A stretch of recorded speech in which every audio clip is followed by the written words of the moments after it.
Shall we begin? You are now listening to an altogether less fashionable variety of soccer podcasts. Broadcasting live from the capital city of Columbus, Ohio. Welcome to ACES Radio.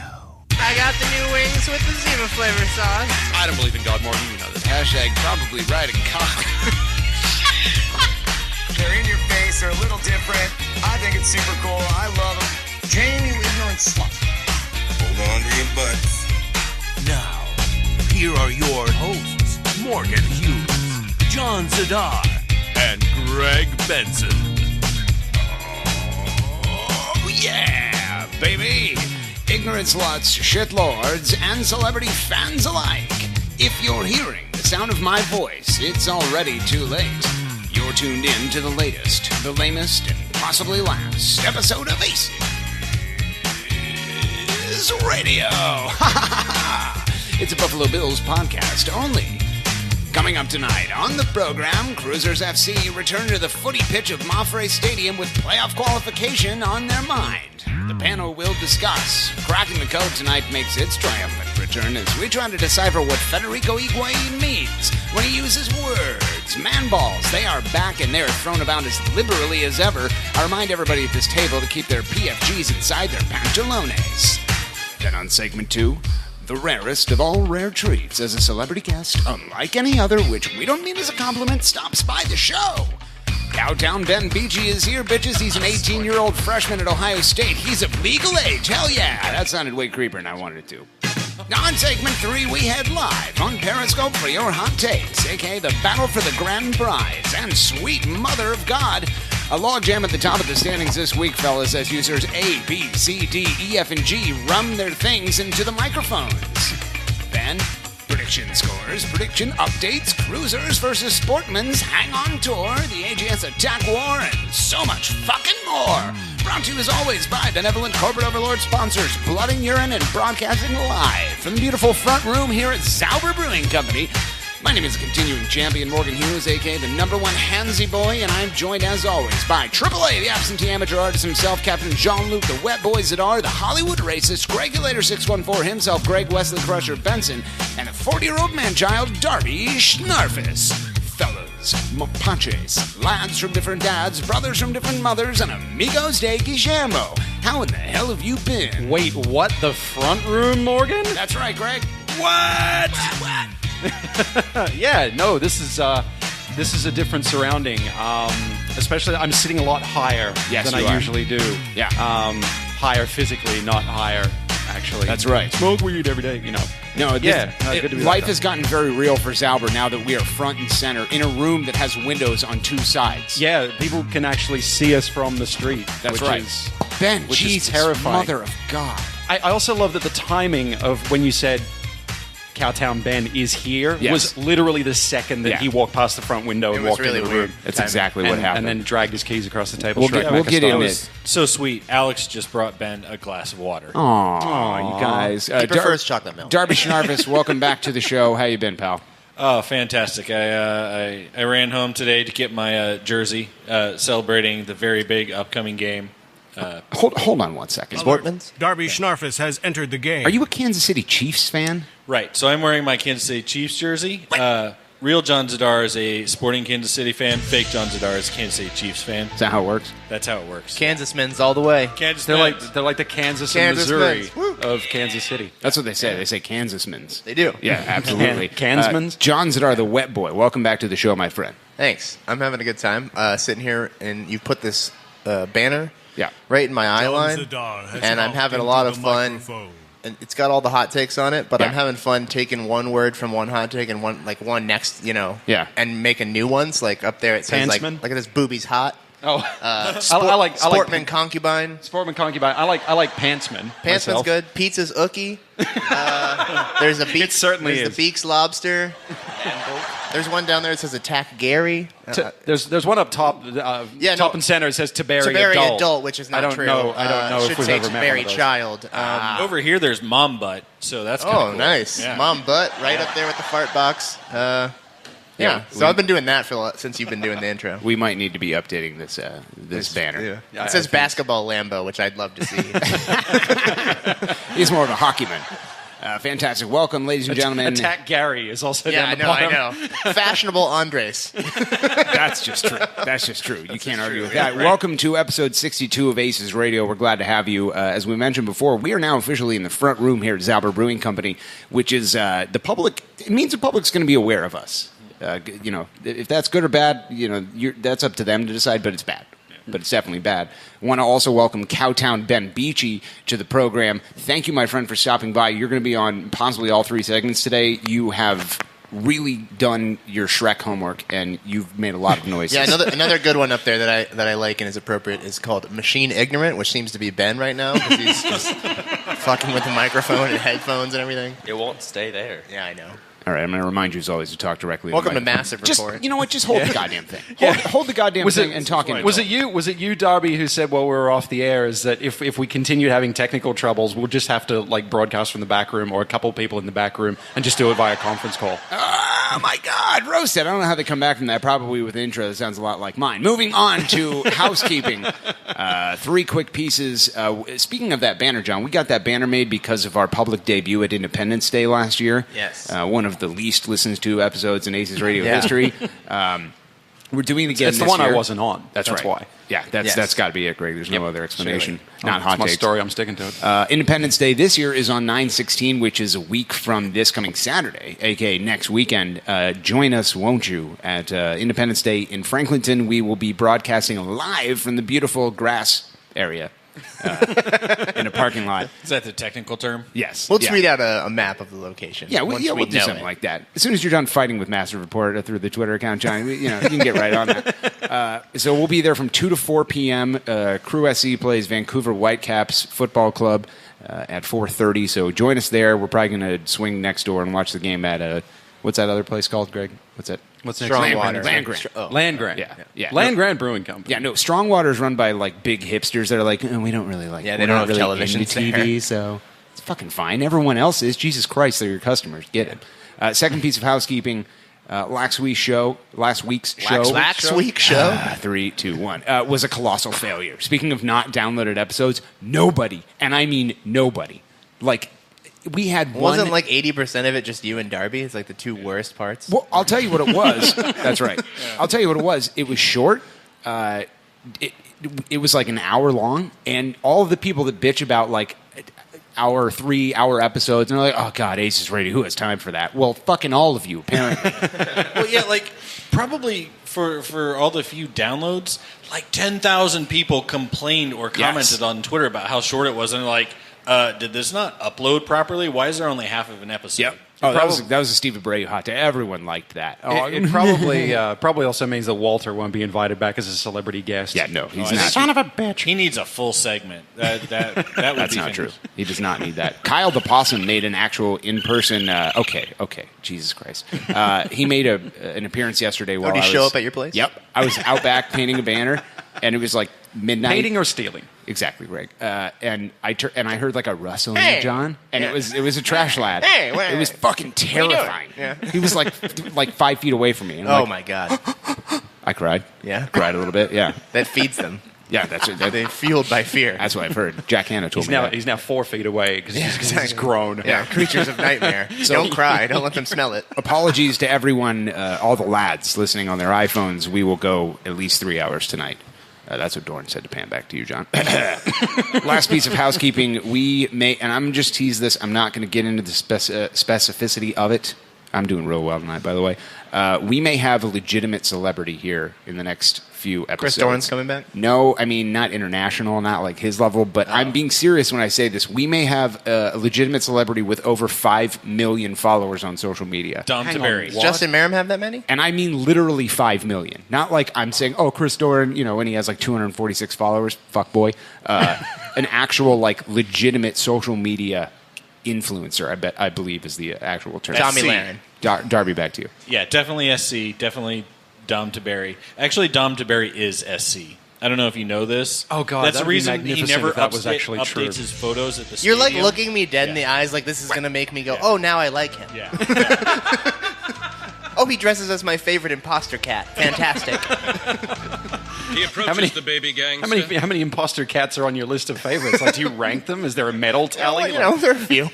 Yeah, much like Katie Mitchell keeps a spreadsheet of bitches she stabbed, John has a spreadsheet of fake cats. Fake cats. These are my favorite. Jesus Christ. He approaches the baby gangster. That's a great tease there. On. Yeah, I improved the baby gangster drop, by the way. It's more awesome. Yeah. So as opposed to Well, yours. I did just record it like with my phone, like in the spur of the moment. So it was like a tape. No, it literally was. I was laying on my bed listening to it on my phone, and then I was like, oh, fuck. And then I sat up, and I had 30 seconds where I went, how do I play this on my phone and record it at the same time? I don't think it didn't work. No, so I had to find it on the computer and then hold my phone up to the speaker. You're not a very good computerman, John. Everyone knows that. Crew SC does not have a game to recap, so we like the recipe for ACES Radio is completely fucking off right now. So I thought, why not move? You don't up? want to talk about the U.S. game? Can we talk about World didn't Cup watch just it, for a but- second? Haven't we already fucked with Master Report enough this week? Sure. No, Remember that Greg and Goshard's like, okay, we're going to talk about the U.S. game. We're like, I don't really know anything about it. So I will say this Mixed about dispute sucks balls. I will say this about U.S. soccer. I am going to be for the next 2 games the biggest U.S. soccer fan not born here in this country.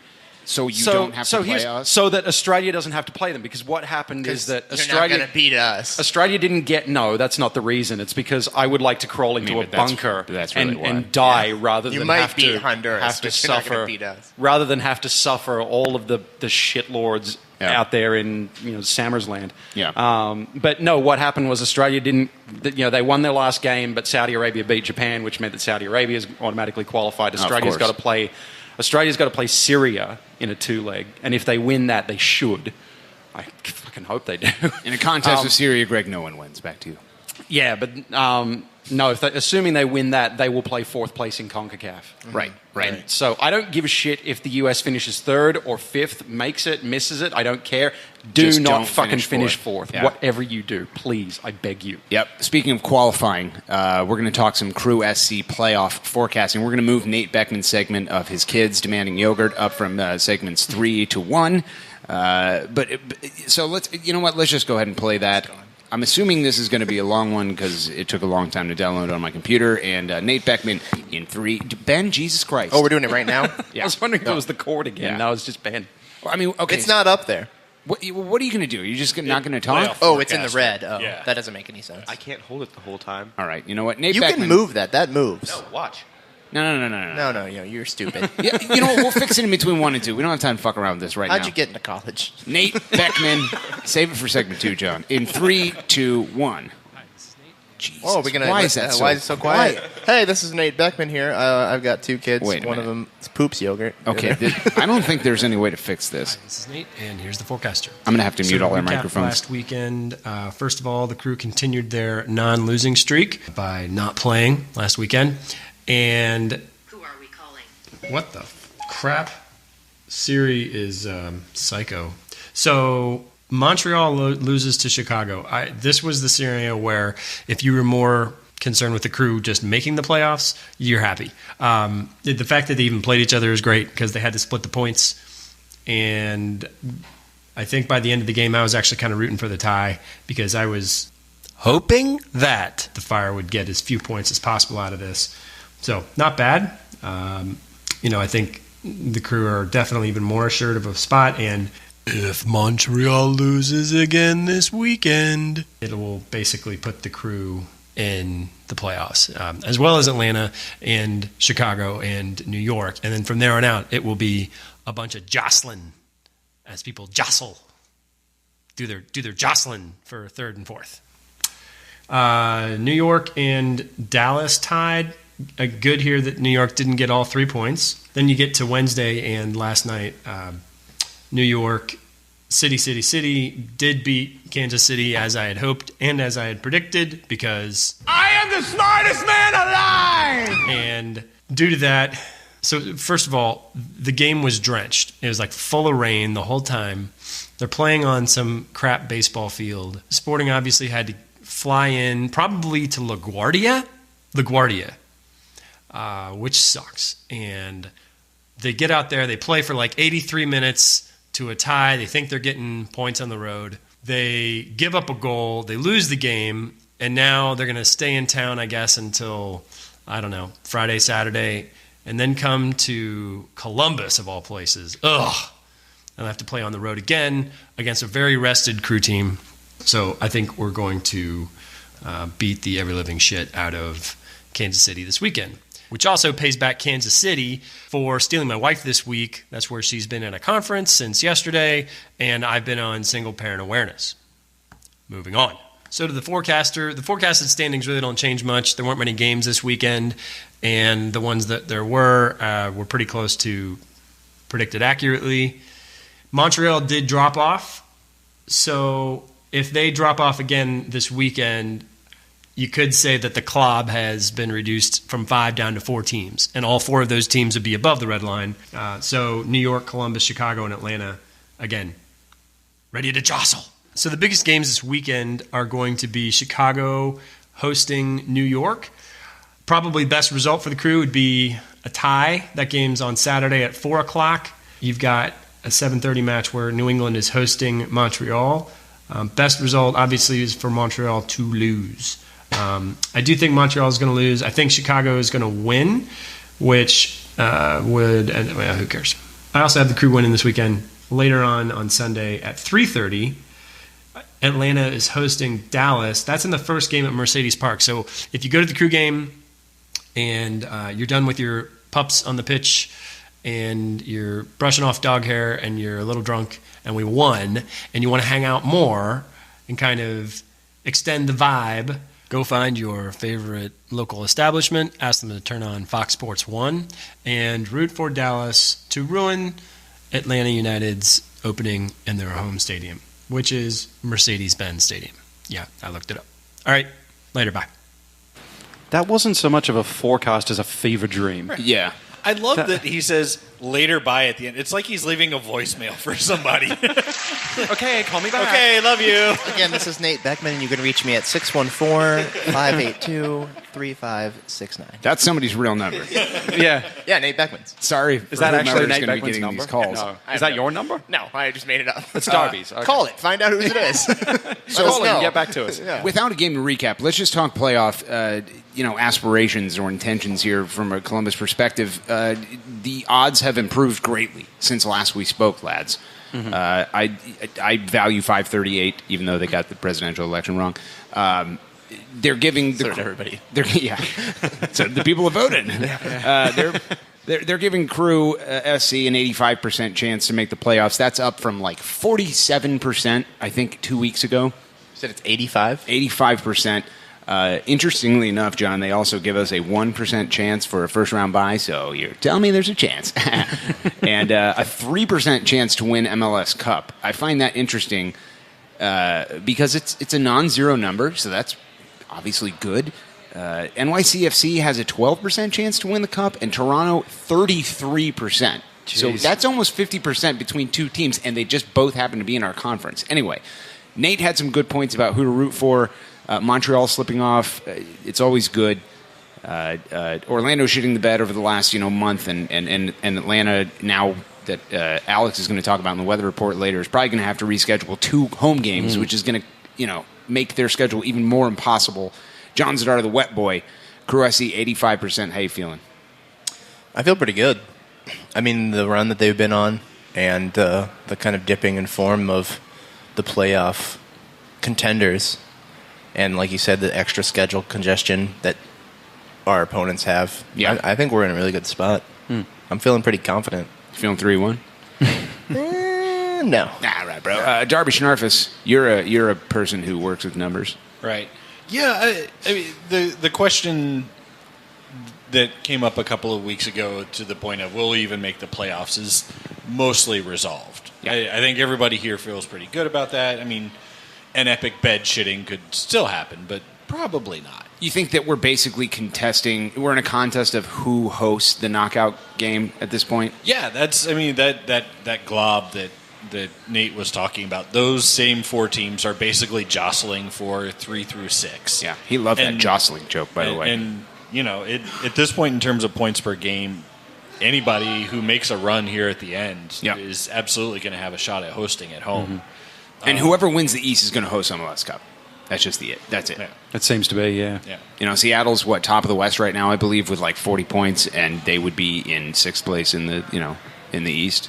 Yeah, they have 42 points right now, so they would be tied with us. Okay, so they're in 3rd, threatening to go to 6th. They're 4th, rather. Ben Beachy, a.k.a. Cowtown Ben. Go ahead and... Oh, yeah. Yeah, actually did some of the mic without making noise. Crew SC sitting at 85% chance... you need to cough? Ben Beachy's coughing on the microphone. All right. You're a college student, so you're better at math than all of us combined. No. Tell us your thoughts on Crew playoff aspirations. Crew SC, Morgan. We're going to make it. We're going to make it. We're going to make it. That's all you got. Into the playoffs. I don't want to host the knockout game. Why? I'm scared of it. Would you rather play the knockout game somewhere else? Probably, yeah. What? Why? I just don't. Why? I don't want to hear. That's probably it scares me. You don't want to be in the stands afraid. You want to cry at home. So when was our last hosting knockout game? Was that 2010? Never. We've never hosted. They've never hosted it. Never mind. The last time we played in one was Colorado in 2011, and we lost that. Yeah, that was a day I got my Mazda 6, and I gave somebody a ride home, and they had shit their pants. Yeah, it was Pam. too. Nice. Yeah, this is great. I'm like, this is a nice new car, and there's shit on the other seat. Wonderful. I remember that car, too. Is that right? That's the one you destroyed. I forgot. Tasty. He literally just made Walter jack off. Did you see that? You're getting a lot better with this puppet, Greg. Greg Benson, the Hollywood racist. If you're at Hendok's Pub and your kid is dead and has shit on its chest and there's a tire somewhere nearby. Probably that guy Morgan gave a ride home from the game. That's right. That's right. Missed that guy. Your thoughts on Crew SC? I feel confident about this, as it seems like is the general consensus. I also remember back to a couple of years ago when, at this time of year, I think we were talking, having a very similar conversation about, they could finish 3rd, they could finish 4th, and then Crew SC went on an absolute tear and wound up finishing 2nd, including that 5-0 demolition of DC on the last day. And showed that gives me sort of positive signs to, if they can reach into their bag of tricks and pull out that kind of form. And, obviously you never want to have to rely on other people's results. But it's nice that those seem to be going Columbus's way right now.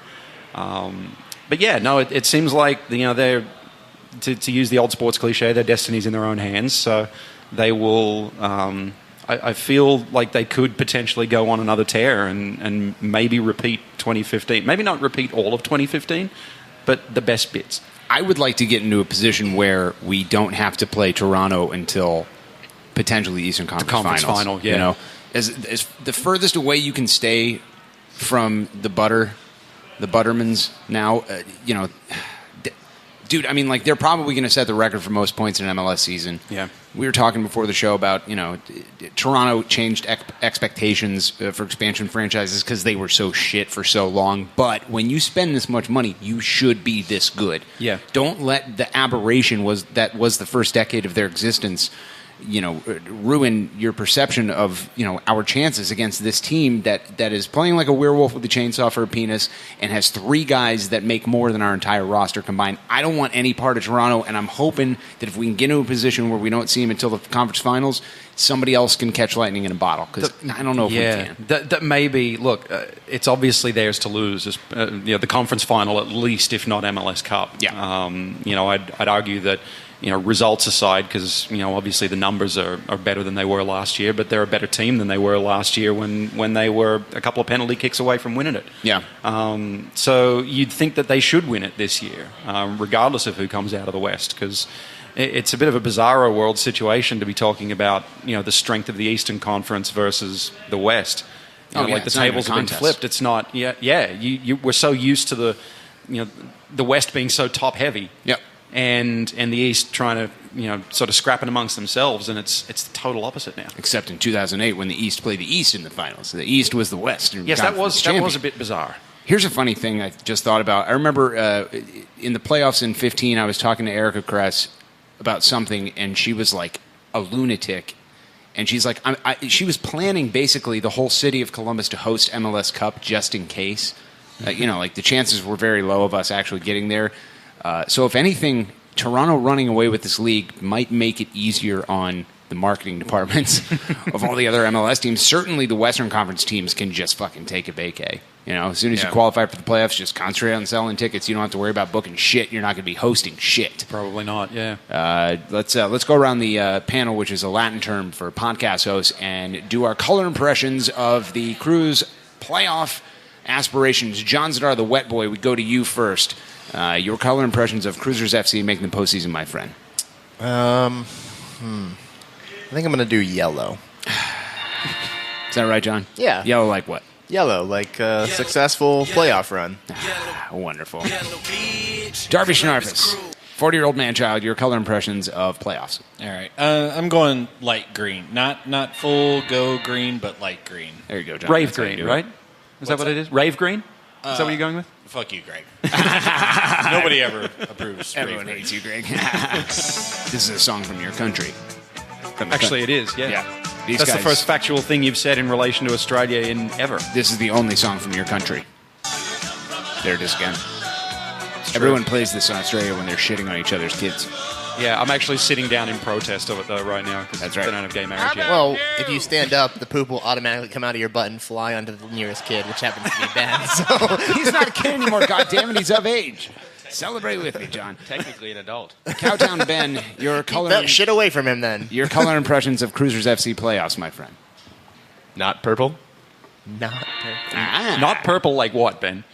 Like not Orlando. Like myshopify.com/tune into segment 2 for that story. Greg Benson, the Hollywood Racist, your color impressions, my friend. Hey, Morgan, I've given this a lot of thought. Don't you do it. I'm going to go with... I'm going to go with gold. Gold like what, Greg? Gold like the Socceroos, Morgan. That is gold. Yes. That's gold. Yes, we're green It's and gold, like yes. the front area of Crew Stadium that they painted. Yes. Yeah. Gold like the color gold, which is Gold. all over our goddamn stadium and our historical jerseys. Yeah. Remember, what was 2012? We had 7 different shades of gold. Yeah.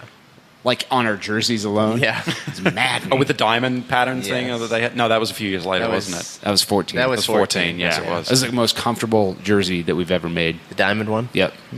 Loved it. I have a Tony Johnny long sleeve because he's a midfield boss, John. Yeah. Always been a guy. How's he Always been doing a Johnny guy. how's he doing for whoever he's playing for? Irrelevant. Fuck everything that isn't Crew FC. My color impressions of the match or the playoff matches that might happen is the color. Yellow Beach, Columbus Crew. That's right, Greg. Yellow. Yellow like what, Morgan? Yellow like Columbus Cruisers FC. Oh, I don't have to do that anymore. Great to have you back. John, yellow. That's right, John. Yellow. Like what? No, don't worry about it. Like what? Darby, what if I told you there was a cure for the scourge that is John not having to do things? It would probably be hot takes. It is not. They say the only cure for the scourge what's that scourge is it's actually don't talk over the intro, and it's knowledge in 3, 2, 1. And now, Oh, it's a long one. Clap. an ACES radio exclusive. What does it all mean, Panther? Cracking the code. They say it. Everything we do is for the city. What? We explain it. Who we are is for the city. I understand you. You reap the benefits. What? They speak English and what? What? English, motherfucker! Do you speak it? Yeah! And it's all for Columbus. For Columbus, indeed. Welcome back, ladies and gentlemen, another edition of Cracking the Code, which was going to be called Greg's Explanations. But I had already paid Announcer Man, and John doesn't respond to text messages fast enough. Is that right, John? What? Yellow like what? They speak English and what? How dare you, Glenn Tennis? Champion Salavia. Oh, you're looking at the thing again? He's still reading it. Wonderful. So this week, there was actually an interesting article by a friend of the show and former Segment 2 guest, Andrew Erickson, in the Columbus Dispatch this week. With Federico Higuain, they were talking about, his coming back from injury, and, the thing on everyone's mind is whether or not he's going to be around after 2017. And Andrew Erickson? Yeah, exactly. He gone. That guy's going to slum it up for UCLA basketball. Is that what he covered, John? Yeah. Men's volleyball. I remember. Back to you. So there was a thing at the end where it was kind of like an Higuain quote in the middle of the thing, and there was no way for me to make that the actual quote. So what I did is I goes to ColumbusDispatch.com, and I knocked on the door. I said, Andrew Erickson, please. And I said, can you read this to me? I'll record it on my pocket recorder, which is what they call in the industry, Darby, and we'll use it on the show. And he said, Morgan, you smell great and you're great with kids. I can tell that straight away, and I'd be glad to do anything for you. And I said to him, we're great friends. And he said, I agree with that. And I said, you want to do this and let's go out to lunch later? And he said, yeah, I was thinking about maybe getting some roast beef sandwiches. And I said, does that 2 of them? are one of them mine, or are you going to eat both? And he says to me, I'm a hungry boy. I'm really hungry. And I says, I'll also have roast beef. And he says, we can do it together. Is he the number one hungry boy? How dare you, Greg? You should have let him go. I want to see how long he'd go. I was trying to make everybody not talk. Andrew Erickson in 3, 2, 1. A healthy Higuain intends to give his best over the crew's final 6 games, plus whatever postseason action might come. And then we will have time, Higuain said, time to work out a deal to return to Columbus. You never know, he said with a smile. Hashtag YOLO swag 24/7 blaze. Let me smash. Fuck. I screwed up the pronunciation of Higuain exactly like... Yep. Greg, what was your favorite part of that? I love that you could tell it was exactly Greg Berhalter. Yeah, I screwed up just like Greg Berhalter did. Yeah. I don't know what hashtag YOLO swag 24/7 blaze means. The front office seems super into it. So, yes, they should probably just get around to letting him smash. I think that's the official hashtag for the 2017 playoff run. That's yeah. Yeah. Is it YOLO or yellow? For Columbus, let us smash.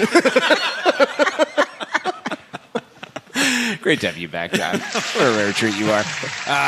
So Higuain kind of now, with a boyish grin, if I'm understanding my Andrew Erickson's correctly, Darby, says that maybe his declaration that his era, or the whatever he called it earlier, he used some stupid... end of the cycle. Cycle, yeah. Maybe his cycle is not over.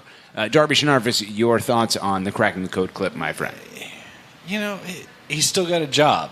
That's exactly the kind of shit he's going to say one way or the other. He's not a Kai Kamara. He's not going to jump out in the media and pee his pants and talk about how mad he is about not getting a hat trick. Higuain's just going to, he's going to smile coyly. He's going to go to the Lego store. He's going to wear his shorty shorts like John Stockton, and he's going to go about his business. They have an entire store made of building teddy bear. Greg used to work there. I did. That's a great job. Somehow. John Zadar, your thoughts on the clip, my friend? Yeah, I mean, I think it sounds like it's a little bit more promising now than it maybe did when he first mentioned it a week or two ago, whenever that was. Yeah. I think initially it sounded like he was pretty confident that he'd be moving on, but maybe, whatever that was that spurred him to think that has changed. Maybe it's the form of the team picking up, and that's great, but honestly wouldn't be upset if he still left. I think he's had a good season, and that's fantastic, but he is getting older, and eventually that dip is going to come, and I'd rather us move on from him before the dip came than, have it strike at the beginning of next season and us go, shit, now we're stuck with this guy for a whole fucking season or whatever it is. Or he's just old and injured like he was last year. Right. And like I said, very thankful for everything he's done while he's here. Yeah. Really exciting to see him return to a form that I had honestly, personally thought was in the past. A designated player for him. But and it's great, but, I would rather us get ahead of that than not. So, whatever happens, it's great. Yep. I agree with you on that. I won't be particularly mad either way, I suppose. So. Cowtown Ben, if you're able to reach the microphone. So here's what I hear. Now, I never gave any. I didn't really even consider that thing that he said earlier to be a thing because he was injured and it was the middle of the season. It was like fucking July. Talk to me in December. But from what I've heard from kind of like inside sources that are around Obets, Higuain has kind of been rejuvenated from at least a practice perspective because of Pedro Sancho, and it's not Santos. They say that he's got like this that those two are super close and they understand each other, and he's enjoying stuff more than he was even 3 weeks ago. Your thoughts on the Cracking the Code clip, my friend? I don't want him to go before he at least wins something with us. But that's a really good point. But I don't know. If it happens, it happens. Because he's an all-timer. What can we do? I mean, not every great player can win something, though. Yeah, but I just like it for it to happen. Sure, yeah, of course. What are we talking? Would any of the three major trophies do it for you? Do you not count the Eastern Conference Finals? Because we got a trophy for that, bitch. Yeah, it's not. I don't really count that. All right. It's a second place trophy. Yeah. First losers. Yeah. How long does he need to stick around? What if he's like 55 and he's still here, walking around his house Player smoking coach. cigarettes? Yeah. Greg Benson, the Hollywood racist. Yeah, no, I don't put a lot of stock in this because, so much of these sort of mid-season sound bites are based on present form and based on overall team morale, and that's a thing that's going to resonate with an individual player, especially one that's this high profile. And it looks like Pedro Sancho coming in. That's going to be weird to say for a while, but I will get used to it, I suppose. He's going to score all the goals. Yeah. I guess that him coming in has really, has done good things for Higuain, for his confidence and for his play. But as John said, the window of being able to win with this guy is closing. Yeah.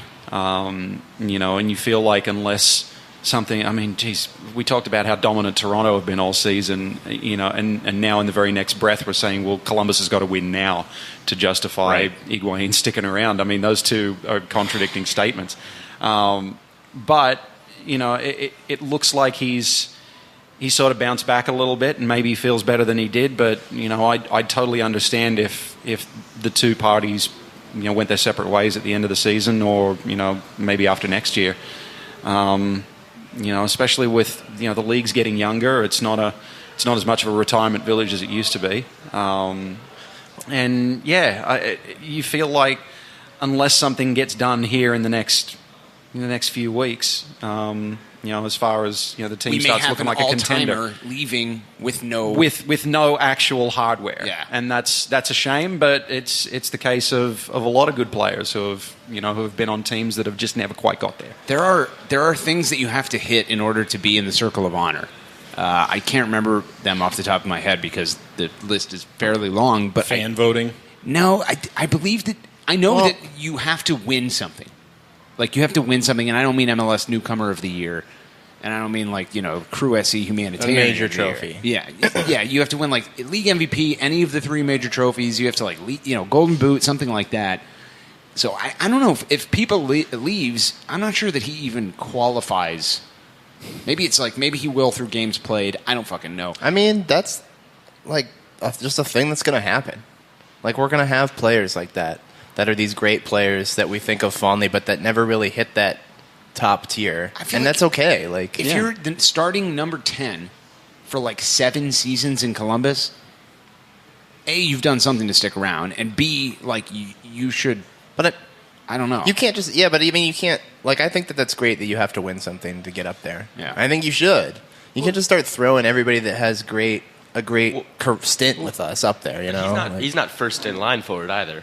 Right. I don't think he's the first one. He's the next one to get up there. So if the time comes, I don't think that he's in the top 10 of the next what I'm saying. To come up. So it's going to be a while before he's even up for consideration. So by then, I mean, who knows? Maybe they change it, make an exception. Sure. Or maybe they look. Sorry, go ahead.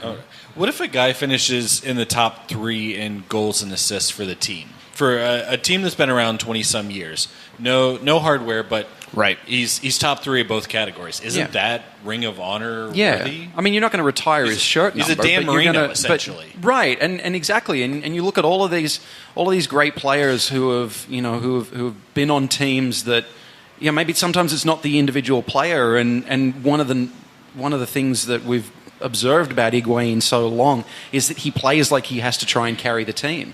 And to put this sort of expectation on him, maybe the team is to bear some of the responsibility for him not getting over the hump and winning a major trophy. Right. It's not all on him. It can't be. Well, sure, it's nobody's fault but Steve Clark that we didn't win MLS Cup last year. So, I mean, it's a new judge too. Maybe. I mean, come on. Right. I mean, it's a relatively new thing that we're doing, and it's obviously fluid. That we stopped doing. Well, yeah. Yeah, we're not doing that. Frankie got inducted in 14? Well, I mean, it's not the kind of it's not the kind of thing you want to do every year or every other year, in my opinion. I'm fine with them doing it every 3, 4, 5 years. So basically, you think right now maybe they're just saying to themselves, until Guillermo is available, we're not putting anybody in. Realistically, I mean, sure. Whether that's the case or not, I still think there are plenty of other. Well, schedule a friendly with them. Jesus Christ, get it done. I mean, do you want 24 players up on the Ring of Honor for a team that's been around barely as long as Cowtown Ben has? Right. That's what I'm saying. You don't want to rush it because then you kind of invalidate what it is. If there are 20 people up there and we've only been around for 20 years, then it's kind of like, okay, well. Or we're just doing this because it's a formality that we do once every year. I want the 12th man up there immediately. Okay, well, like at that speed, lads. then 5 years from now, we'll be throwing Kevin Burns' dumbass name up there. Well, if you ever find his body, John, it's an unmarked grave. It's true. Well, they're throwing his name up there. They're not putting him up there. Well, if they find Well, it, no. We put the head on this out front. What if they find it, Greg? What do they do with the tire then? You haven't seen the attachment to the I still don't know Uncle where that Lamar tire thing came statue? from. What is that? They unscrew his right arm. The second one is holding a spear, and you just put the head right on that tip of the I'm in spear. favor of this. I want this to happen. Erica, get on it. Darby Schnarfus, your thoughts? Yeah, there is a middle ground, right? Like, yeah, do we need 20 guys up there now? No, but we have 2. Yeah. There are 2 guys up there, and there are more than 2 worthy In names. the oldest franchise in the league. Right. So if you wait 5 years in between every guy. Yeah. What happens when Chad retires from Seattle after this year? You gonna hold him back until Guillermo has a bye week? There's going to get to be a point where people will be like, who's that fucking guy? You may have a point at which people go, Stern John, sorry, not familiar. Right. Yeah. Stern John, another name that, great, awesome, I don't think should ever go up there. Probably not. Be that as it may. Like, there But are do you- options there. Right, no, but that's a good. I think that's a really good example though. Like Stern John, I think equal in glory and accomplishments to what Higuain has currently. But right, does anyone disagree with that? Nope. No. But would you put Stern John up there? No. No.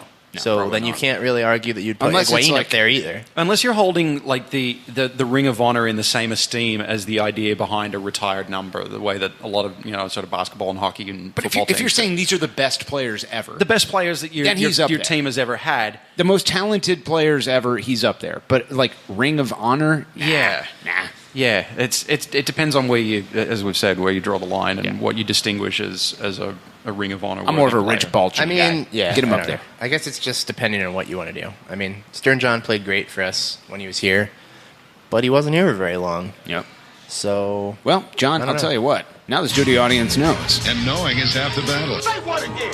He's absolutely right. Say what one more goddamn time. Wow, we went off the rails there. Cracking the code. What's Higuain going to do? Who's going to be in the Circle of Honor? well, it's like people that say Brad Friedel should be up there. No, Brad Friedel should be up there. No. Brad Friedel played one season here. Right. You know where he should be? In a class to learn how to lose that Liverpudlian accent that he picked up. Or maybe like a how to pay your taxes class. Yeah, well, there's a You lot gotta- of soccer players who need to be in that. Fuck them. That's why. Some of the best ones, too. Moving on to Man Balls of the Week, I remind you, as always, is a combination of Man of the Match and Game Balls, which, as a term is too long as opposed to its explanation, which is perfectly formed. John Zadar, the wet boy, your Man Balls of the Week, my friend. Oh. Remember we do this thing? Yes. All right. I hadn't thought about it. I'll give one to Merrim. He scored a goal for Iraq. So that's great. Good to see him maintaining his form Yeah, it's while the he's wrong away. answer, though. That's Yeah. what we want. Okay. And then the other one, I think I will give to... I don't know.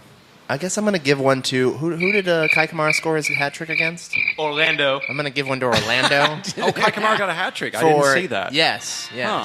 I'm going to give one to Orlando Didn't for rely on helping out a PK crippled old man to finally achieve his dreams. Good job on being the second Kamara because to earn a hat trick in Major League Soccer. Their garbage defending is the only reason he scored the hat trick. The one goal especially was just like, oh, why are you guys even out there?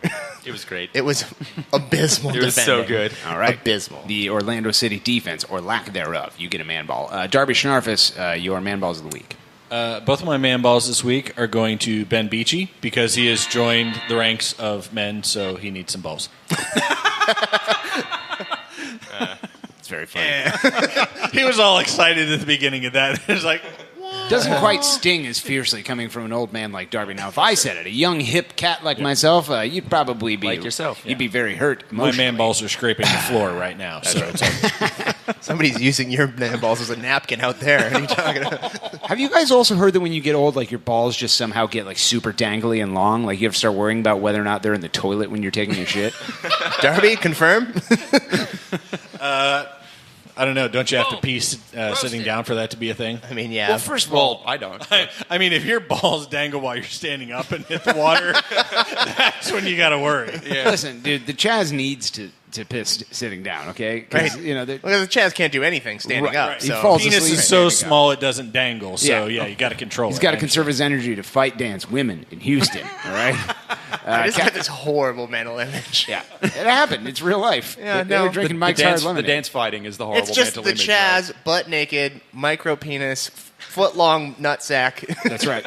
Dance fighting. Fighting a woman. Dance fighting a woman in a bar in Houston. Yes. Morgan's Friday nights. Yeah. Have you ever seen the Ultimate Wrestling, but like My Buddy wrestling, like Macho Man race? It's like a life-size doll, John. There's like an acorn glued to the sternum. That's what my penis looks like. Very high. What? Why is there an Very acorn small. glued to the sternum? Well, that's what it would look like, John. That's where my I have penis no is. idea what this thing And, is that you're talking about. You got to lay down straight on the toilet with your chest, John. You plank over the toilet to piss? Right. Yeah. We call it pissing.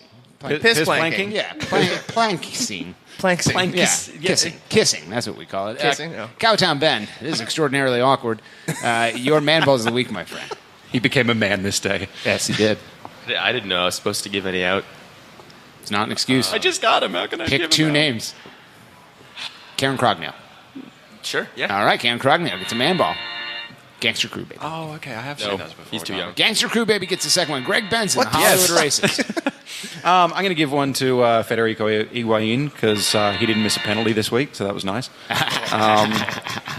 And I'm going to give the second one to Bobby Wood for scoring for the U.S. against Honduras and getting a point which reduces the chances of finishing fourth. I'm okay with that. Yeah. Or maybe it increases them because like the fourth and third place teams got one each. Yeah, very haha, funny. Wood. Well done. Yeah, it's very funny. My first man ball goes to John Zanar. Because I didn't think about who to give it out to either. We're in a new room. I feel like this is the first time I'm ever doing this show, so I'm out of my element, John. Great, thank you. My second man ball goes to none other than Andres Mendoza of Crew SC for being possibly the greatest player. Fashionable Andres. Yes. So Would you say he's Ring of Honor worthy? Jane, you ignorant slut. Of course he is, Greg. You Okay. ignorant slut. So we're in this new room, and we thought like maybe it's too loud in here. Maybe like people will be offended in the main floor, and so we played the voodoo music thing, and we just started getting really racist. And Alex Thomas went and stood out there. We were like, "Tell us if you can." And no one can hear us, Darby. So I mean, it's when you just like say normal. we, what you Yeah, mean it is was you. great. You got really Right, racist. you were alone, Yeah. All of the rest of us just sat here in disgust. we sure did. And we Although were during like, Greg, the how dare you? Although during the intro, when you were like ignorant sluts, shitlords, celebrity fans, like the family that was just leaving the bar Yes, walked that right happened. past the open door. Yep. And we all looked out and thought, whose fucking kid is this? That's right, So- Greg. I'd love to continue the debate on Knowing whose is half kid the that battle. fucking was, but we have to go to break and fix all these microphones, which are slowly drooping towards the ground. This is very uncomfortable. Much like Morgan's balls. And my acorn penis glued to my sternum. Darby, that's what Jazz's penis is like. If you've enjoyed the shitlordery on segment 1, I've got some great news for you. We're coming back on segment 2 with Cowtown Ben. Amigos, 1 segment down, 2 segments to go. You're making a bad choice by listening to ACES Radio. The way we kick it in the dojo is local for show. Though we paving the road that's opposed to the dodo. Going over your head like a top hat. Stop that. I know you hear me spitting these hot raps. Now watch that beat, cause it's about to drop. The Rockets is the 09 jump off. Yeah, your last name Pan, first name Peter. I know you see me playing and you want me to teach you, but I say elevated so that all God's creatures can hear me shout it out like my name is Aretha. Getting RESPECT. Fly by, see the looks on your faces. Cause I'm in full EFFECT. Jet setting on a daily basis. David F. Man. David, won't stop. We came to rock it till the city takes off. Mr. Captain, yeah. I'm an ace pilot, yeah. I want to spin my wings and fly.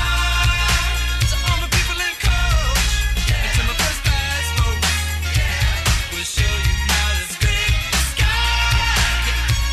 As the curvature of the earth takes shape, fly fast forward like a videotape and no cape. Just follow my jet stream, proud in the clouds on the boom in the precinct. I'll have no trampoline, black box in the pocket of my jet jeans. Shine with the stars so bright, even NYC sees me. Get that? Oh, yeah, baby. Ignorant slut, shitlord, celebrity fans, including John Clem, listening from the federal penitentiary in the state of New York. Welcome back. It's episode 62 of ACES Radio. You're making a terrible decision by sticking with us from segment 1 to segment 2. How dare you? Welcome back to Zauber Brewing Company here in the beautiful front room, which we will definitely get figured out at some point. Like how to attach microphones to things. That's something you got to think about. Back to you, Greg. It's Back to either you, like Morgan. super fucking cold in here or like 1,000 degrees. Yeah, I'm not a fan of the cold thing. Yeah. Yeah. It turns out broadcasting live from a greenhouse. Yeah. It's not It fun. kind of is. It's because it's glass on both sides. Yeah. So. Yeah.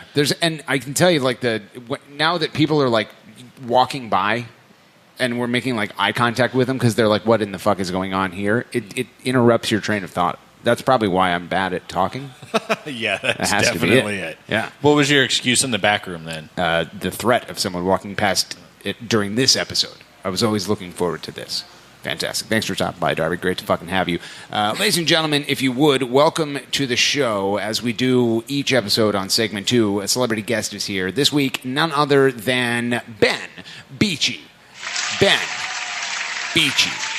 Welcome to the program. This is where you talk. Hi. Yeah. Thanks for having me. Remember the first time when you stopped by, 10 episodes ago, and I was like, oh, Ben, come up to the microphone, and you were like, hello. And then, you spilled a beer, and I was like, okay, get the fuck out of here. No. As it turns out, that's who you are. Start the audience off by answering this question, which is what we ask of all of our celebrity guests, and that is, how would crew fans know you? I grew up and then lived for a while, 2 hours north of here, so I couldn't come to many non-game things. So Twitter probably. All right. Maybe TIFO. Maybe a game. So if I were you, are you open to coaching? Coaching. Yeah. If I were you, I'd say being a coach. I'm on Twitter. You'll know me as Cowtown Ben. I get into fights with Orlando City fans. My username is Cowtown Ben. Yeah, and I don't like lads and smack. I don't like being upped. I don't like the footy pitches. Back to you, Ben. Online, I have a personality. Oh, come on. Oh. I don't know how he comes back from that, Darby. Probably more agile than you because you're super old. He's going to literally bury me at the end of the show. Absolutely. So you alluded to it just about 3 seconds ago. Tell us where you're from. Holmes County. Holmes County. Right. What's that? What's that like? Now, I know what that's like, but paint a picture for the audience. Where is Holmes County, first of all? Because I have no idea where that is. Northeast, up I-71. Okay. Just wait. That narrows it down? Wait until you smell Edinger's and then get off the highway. Yeah, 'cause you and Dave Edinger and Olivia Edinger are it's the same kind of area. Is that right? It's the same county. You're their child, Well, I right? should hope Aren't you that their both child? the Edingers are in the same area. Yeah. They're my parents. Right. That's what all the waitresses at Yeah, restaurants yeah. think.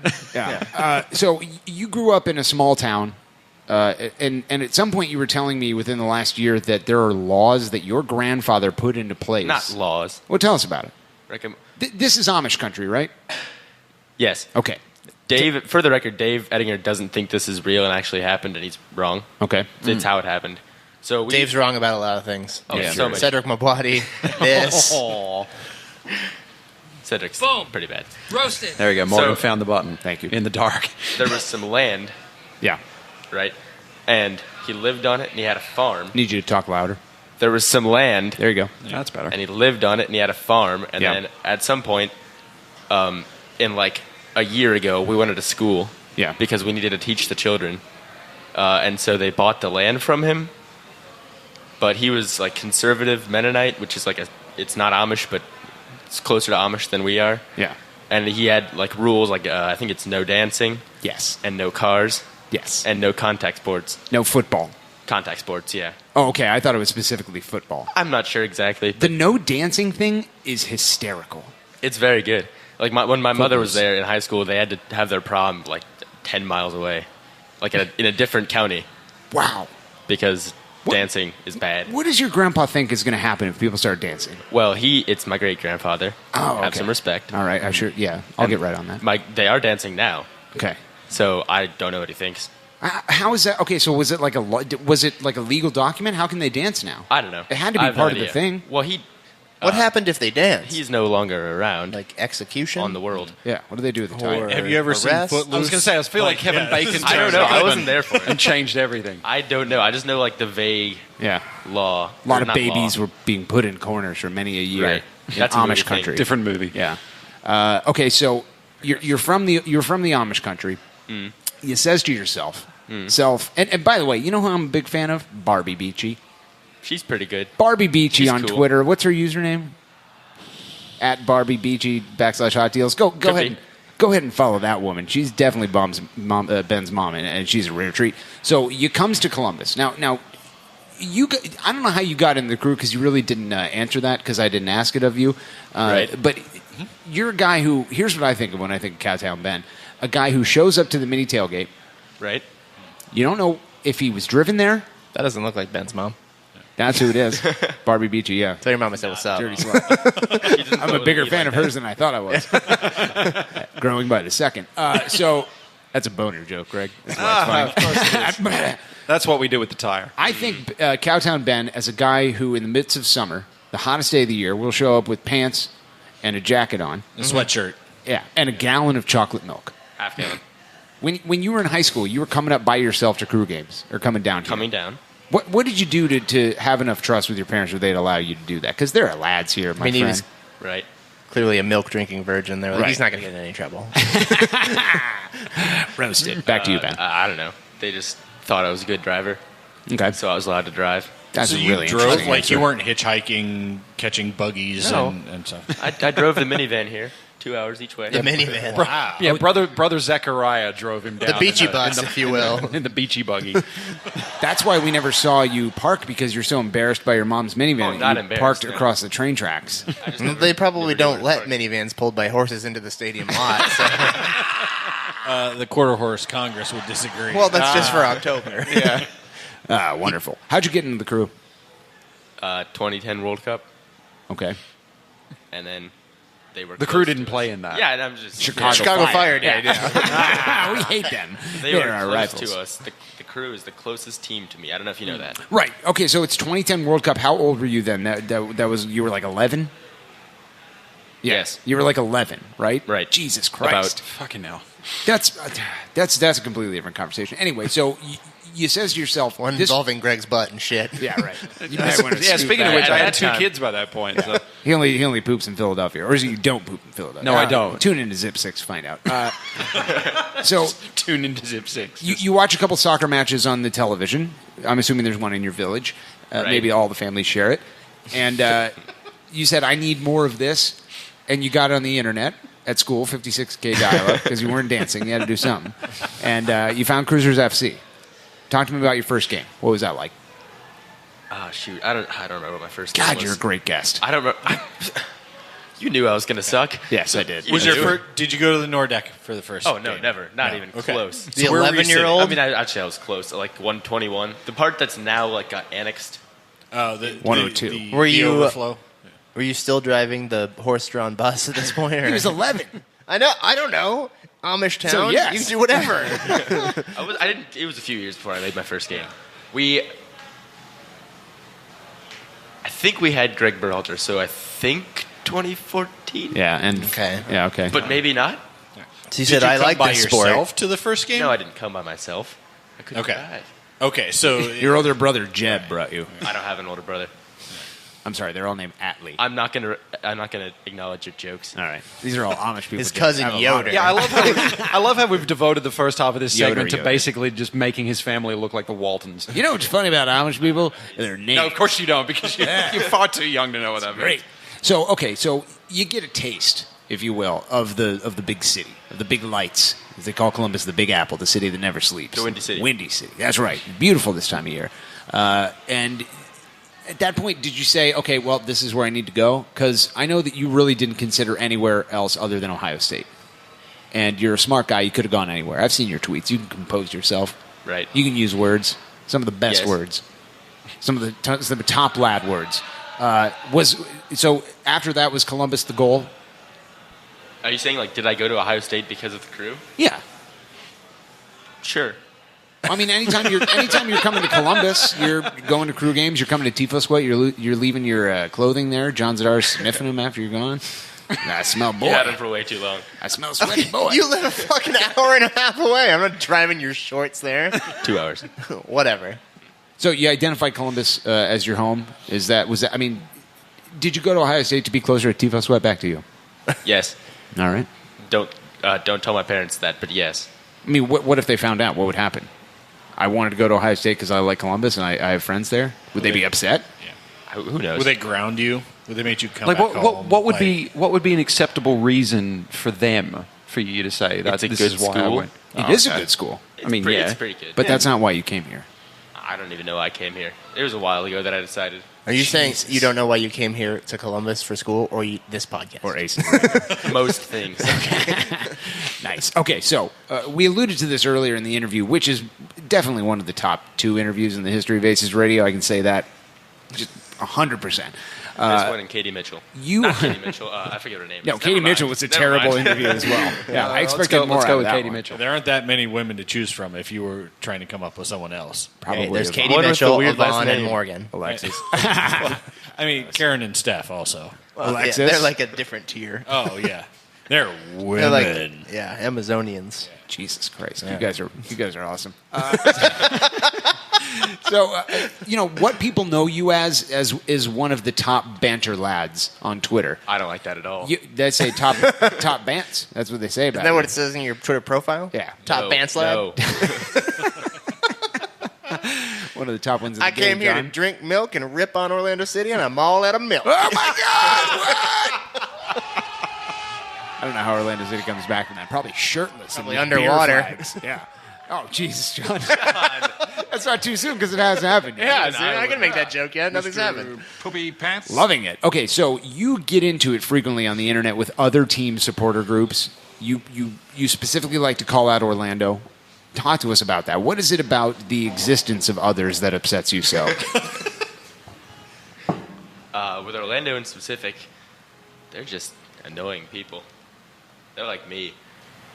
And there can only be one of me on the internet, so I have to shout at them until they're not. So they're competition, basically. Yes. Yeah. What started it? Was there a specific scenario? There was one exact thing. It was when Kai Kamara scored in Orlando. Yeah. He celebrated in front of their fans, and they all threw beer at him. Yes. Which we're totally what kind innocent of of. respect? We're innocent of. We've never done that. What kind of classless shitheads would do that? I'm not saying we're not immune. But then after the game on Twitter, I remember just go with it. 20 different people were all saying like it was his fault that he got beer thrown at him because he celebrated in front of the wall, which is what they call it. Right. You don't remember he went over there and he made the throw beer at me hand gesture. Yeah. Well, he celebrated in front of the wall, and they all said it was his fault, like he was asking for it, and I thought that was weird. And stupid and not an excuse? I mean, it's an excuse, it's not a reason. Or the other way around. Exactly.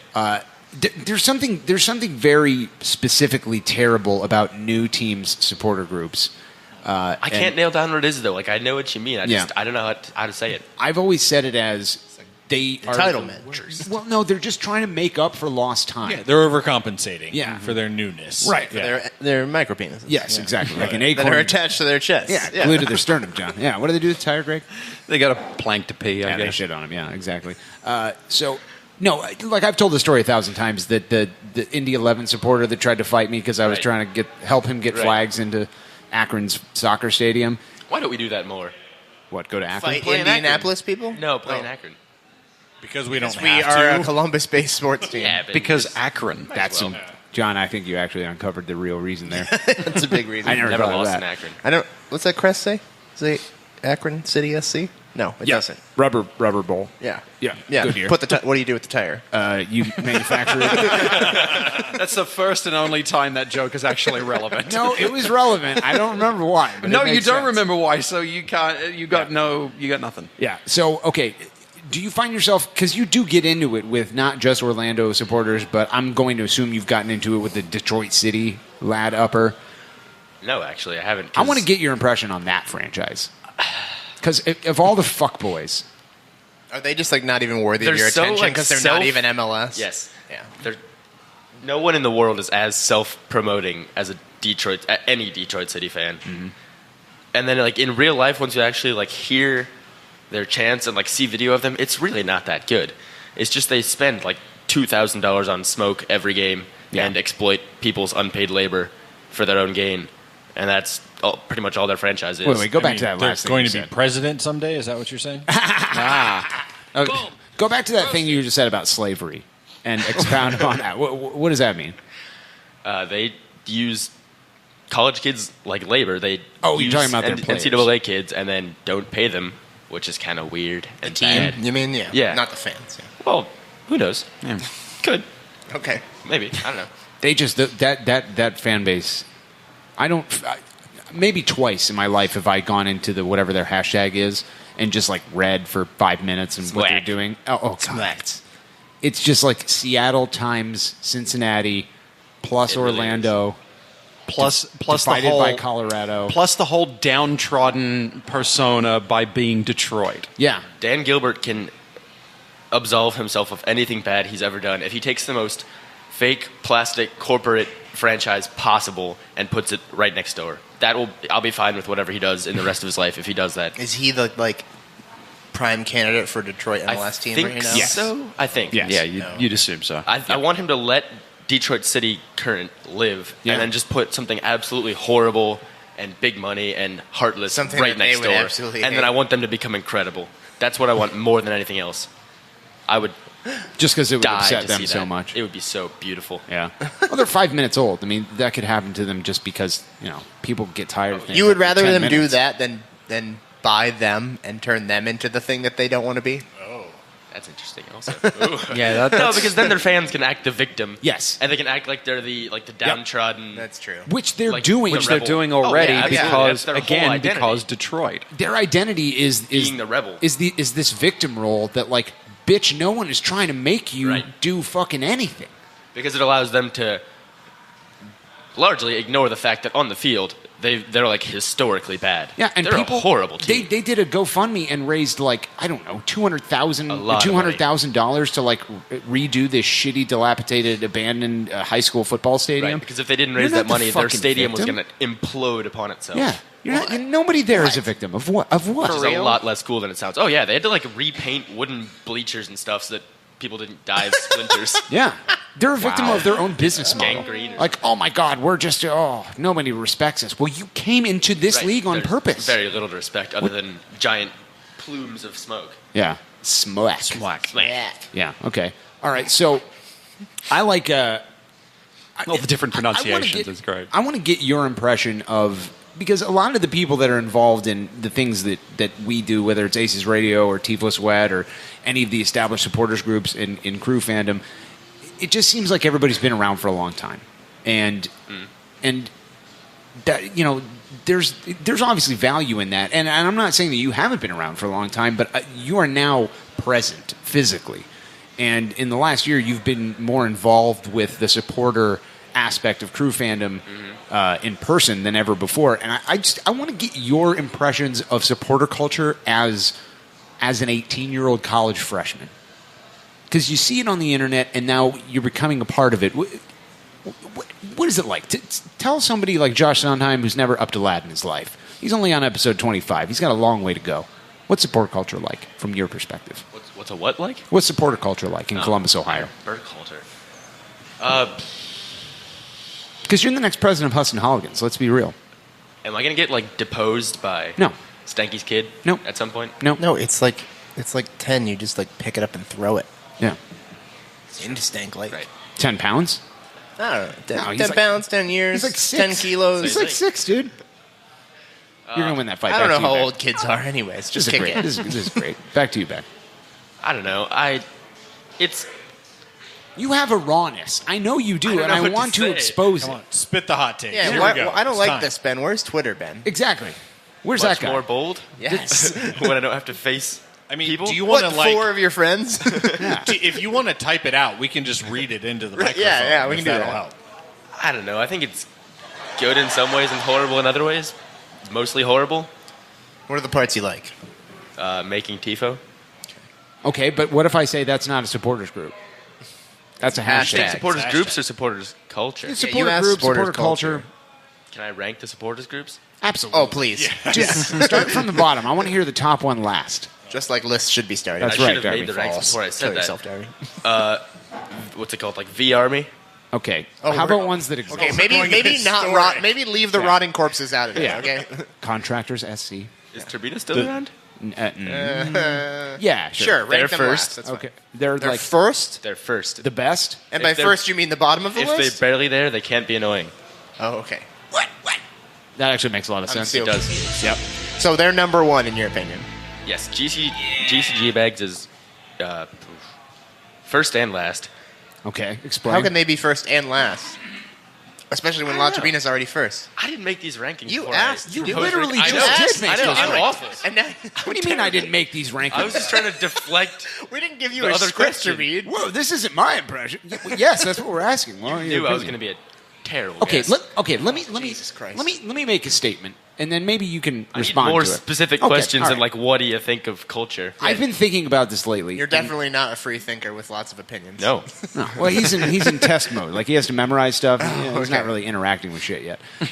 So, okay, I think the longer you go on as a franchise and as a fan base, the less supporters groups are relevant. Yes, I'll And give you that. I don't think that the current you need not look any further than our current supporters groups. Right.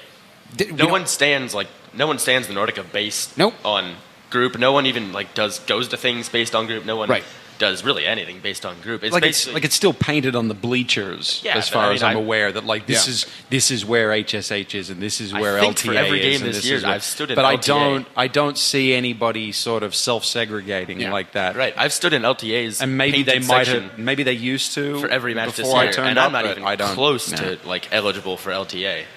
I'm very. Wait, they have rules? What's I the just assumed eligibility? you should be Hispanic. In Are you going racist with this? You are, okay. I just wanted to check before you spit. It is my pleasure to pass you the sunglasses of the Hollywood Don't put Races. those on. All right, so you remember when that's fine. There was a I can't remember over what, but Cincinnati fans had like a thing earlier this year where they're like they should reserve the fucking front Oh yeah, row they didn't seats. want to have to go in early and get their spots. They wanted them to be like the paint on red bleachers velvet come from railings. that kind of thing. Yeah. Which kind of We want to get drunk in the parking lot and tailgate till the very last Right. minute, but still stand up front. the system of Oh, that's the Columbus way, really. The system of reserving seats for supporters groups kind of falls apart when you're like Cincinnati and you've got a million different supporters groups.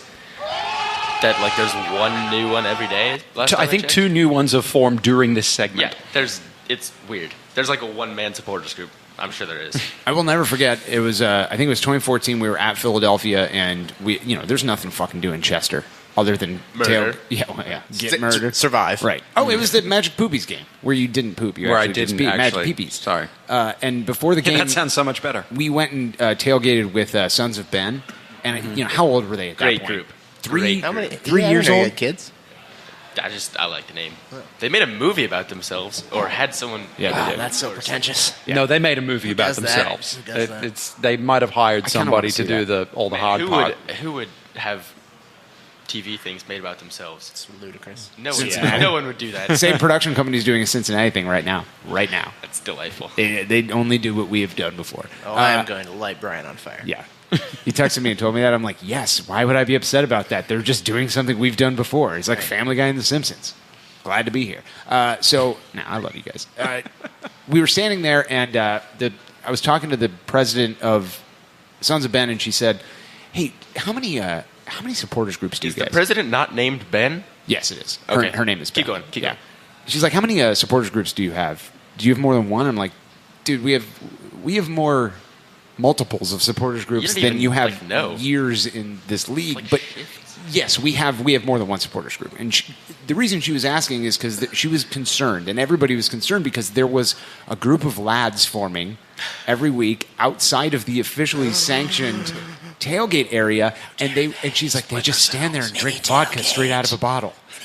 I'm like, yes. They just stand there and there's guzzle foot-long hot dogs. I mean, this sounds more like And Lion A hummus. than anything else. If they're drinking straight vodka, And Murderers Row, and No. like 8 other groups that have all formed. No, it's not like our shit at all because we're in a part of town where you don't die if you stop your car at a stop sign.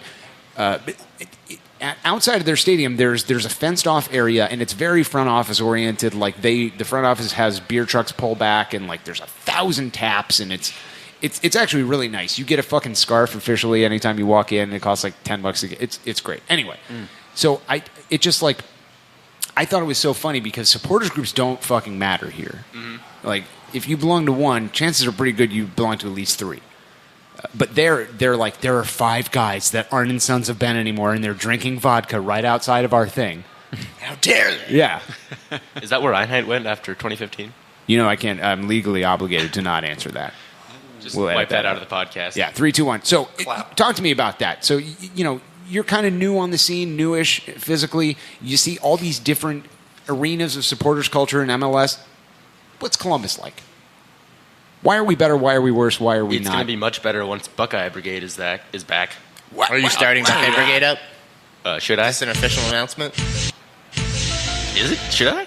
I don't know. You're the Buckeye. As usual, I was just saying things without really thinking them through. We interrupt this regularly scheduled Buffalo Bills talk with Shrek Mecca.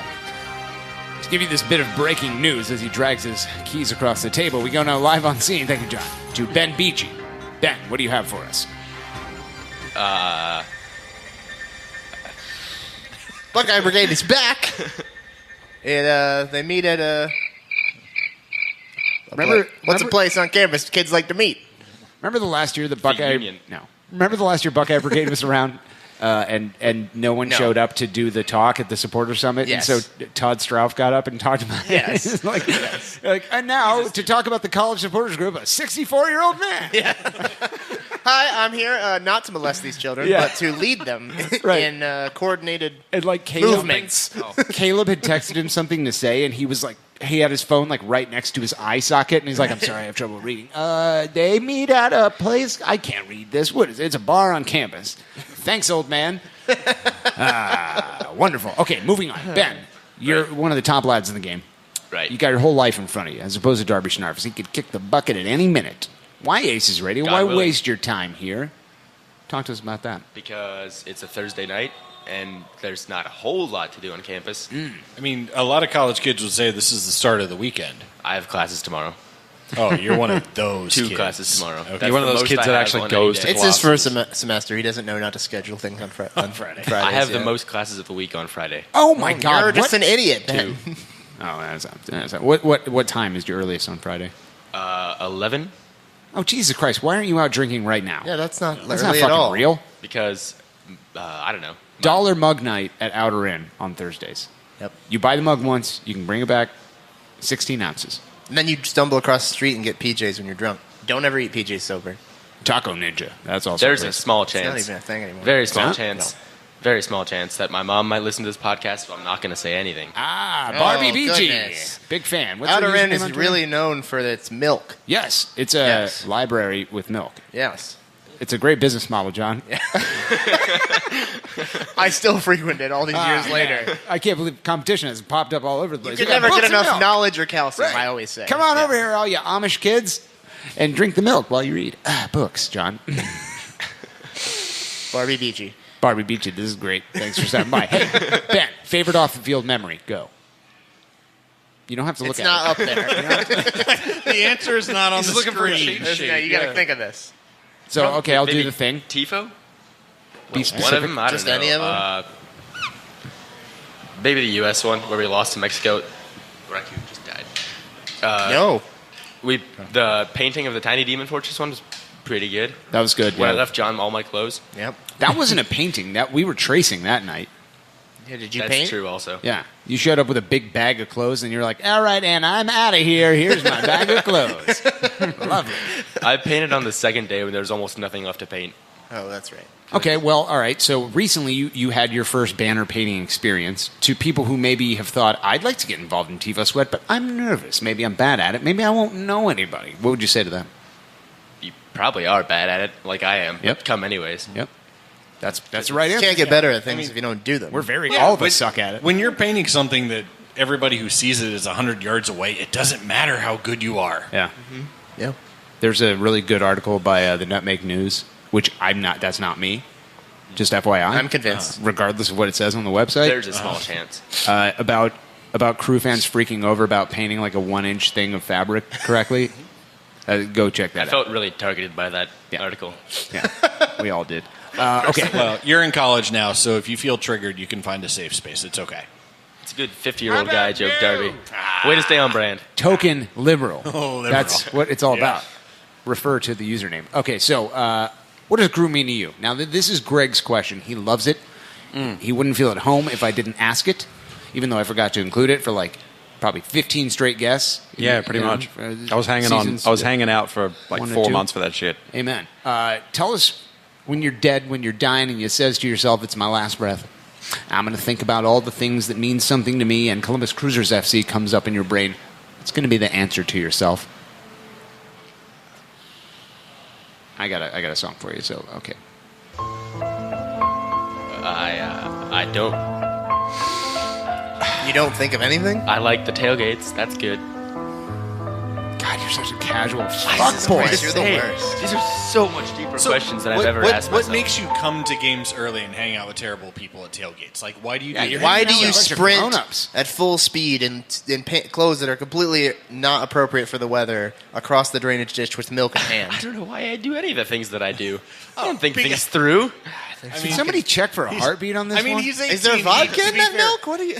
He doesn't know why he does the things he does. Why would anyone go to make it? Okay, well, we can narrow it down. He hasn't been drinking. There aren't any hot girls there. Where? Exactly. I love how his head just snapped around. Like, right. So, like, that's the two draws for why would anyone teenage go to mini boys. tailgate? That's that question. Well, that's a good point. Yeah, I don't know. That's a fair point. That's the best point you made all night. I do it for charity.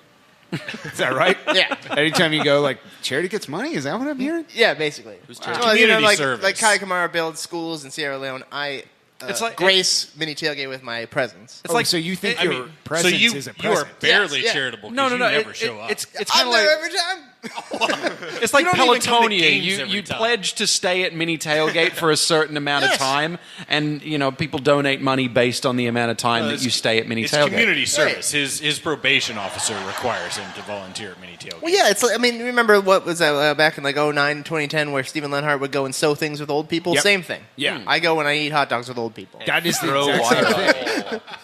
They don't have any family members that visit them or love them, so I do it. They're all dead. A lot of people are probably listening to this Sorry, going, Mom. hey, is sewing the same thing as eating hot dogs? The answer is yes. Absolutely. Yeah, absolutely. It's great. Not a question. Ben Beachy, last question, then we're going to get you out of here, unless you want to stick around for segment 3. I don't know We'd how really late like the you not buses to, run because here. you're very funny. I'll just not talk. How can user AGS Attack be stopped?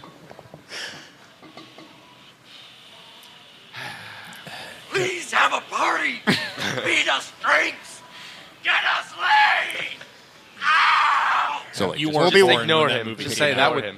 Was that Ben that said that? Do we Or was know- that a recording? That was the studio audience. Do we know who AGS Attack is? Yes. Yeah, we've Like, had as him on a the real show. person? Really? Yes. Yeah. Have you? Yeah. Why didn't you kill him then? Shut up. That's not what. Seems That's like not you how could have this solved works. That's not how this works, You could have okay? solved this problem. Son of a bitch. No, we've already had him on the show. He's not coming back. kinda There's nothing to be. actually- There's nothing to be lost. That's actually a by really him good being- point. We should have probably just killed him that night. I'm shocked Yeah. that nobody said that before. They're like, wait, wasn't he here? You didn't kill him? Make him drink water from Stank Lake. Ew. I would kill him. I mean, that it would work. I would love That would to kill continue talking about that, but sweet mother of God, this segment must die. If You you've knew I was going to be a bad guest. If you've enjoyed the shitlordery and the multiple, endless sections of no noise.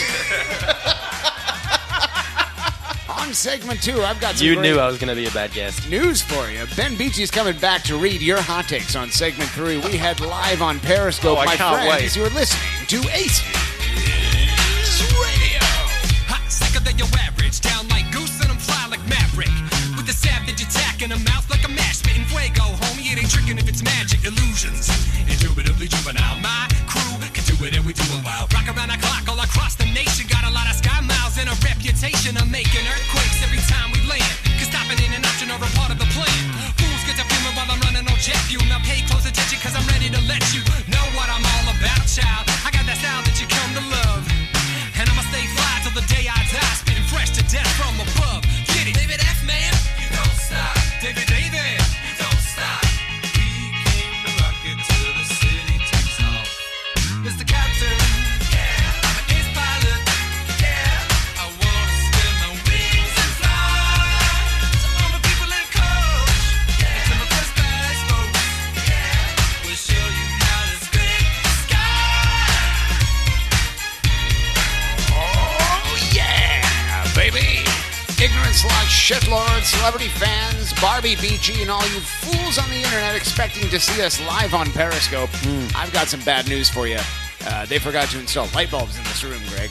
No, they didn't. They installed one, and it's shining right in my eyes. So even though we're not on Periscope, I'm still wearing the shades. There's one that's like shining depressingly upon John. Yeah. Well, on his back. Yeah. Yeah. Darby, you tried to screw in a light bulb. It's mood and you got lighting. electrocuted. I feel like John's about to break into beat poetry. Yeah, some of these recessed lights actually have pull strings on them. Oh, really? Yes. That's probably not legal. So I was pulling on them, and like one lights if you hold the string halfway down. So this is a great wiring job. Right. And then what happened? What did they do at the time? And then once I pulled it all the way, it went back off again. Ah. Yeah. Well, I'm pretty sure that's how lights work. Yeah. Ben, what if I told you that there was a cure for the scourge that is not being able to broadcast live on Periscope because there's no light in here? I'd listen. You continue to be the greatest guest in the history of this podcast. The greatest host? He probably could be the greatest host. Arguably. It's a low bar to get over. Tune into episode 63 to find out.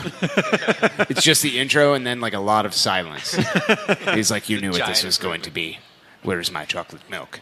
Hello, darkness, my old That's what would happen, Greg. Yeah, because it's the sound of silence. Yeah, exactly. Yeah. That's why it's funny. Yeah. You know who I bet Nate Beckman likes that joke because he's a dad. He probably does. Yeah. Yeah. Well, you're a dad. Whose fucking kid is that? No, probably Nate's. Not in real life. That's right, Greg. They say the only cure for the scourge, that is whatever the hell's going on here tonight. It's knowledge.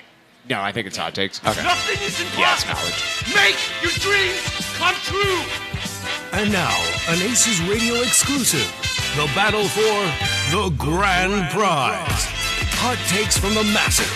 You're not going to stop there. We got the grand prize. Hot takes from Twitter. He's heating up. Hot takes He's on fire. from you. Yes, you can. No, you can't, Walter. Yeah, I totally can. Walter, you cannot. If we're not on video, did we actually do anything? Walter, you're dead. That's a reference to Tifo Sweat.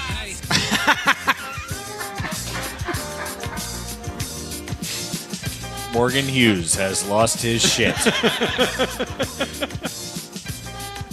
Yep, we actually killed him. Ben, you want to hop on the microphone over there? He's dead. I found him in a dumpster behind Caster Connection. Woohoo! I don't know how AGS Attack can be stopped, but we figured out how to stop Morgan. That was one of the best roastings of all time, Greg. God damn.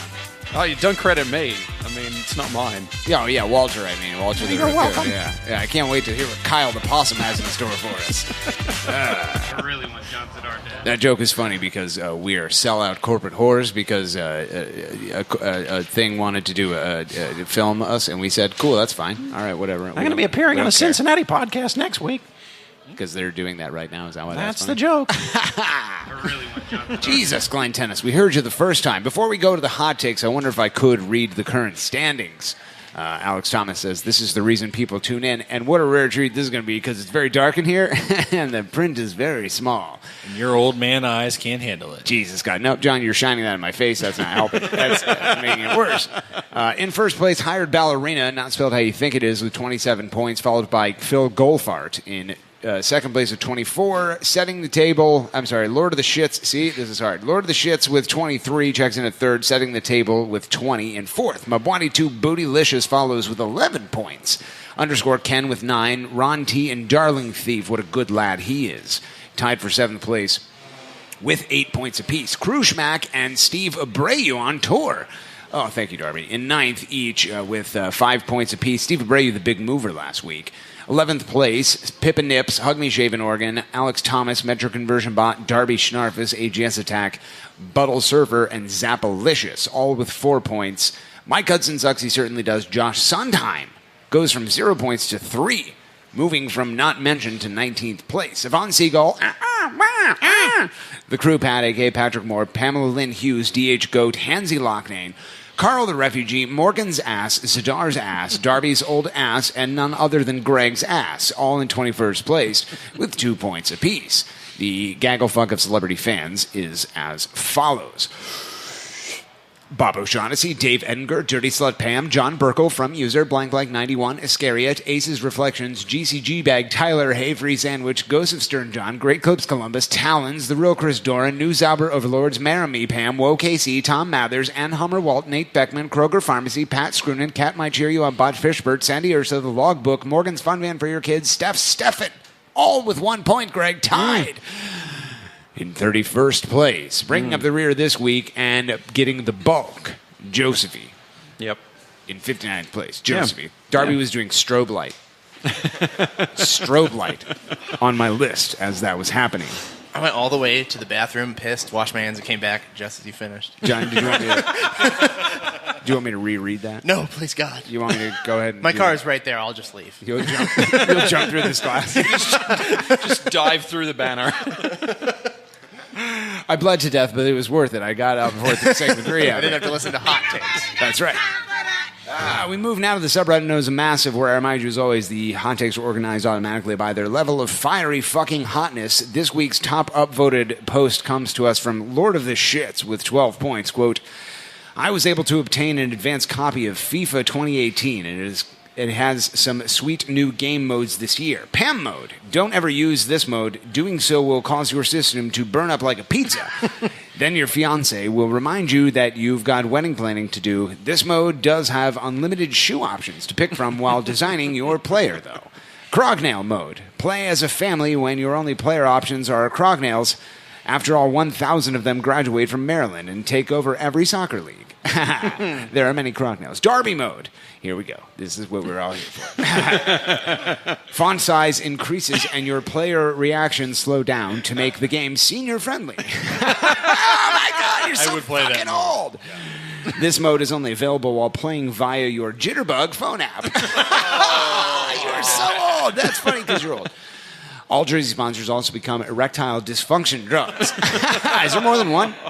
What's that? Is there more than one? I mean, there's Viagra, there's Cialis, there's... Limiting my options. All right. Yeah. Okay. Thanks for filling us in on all of the erectile dysfunction drugs. Yes, because Greg. I've watched a television in the last 15 years, Darby. Back to you, Morgan. Tell us more about the tire and what drugs you take to make it work.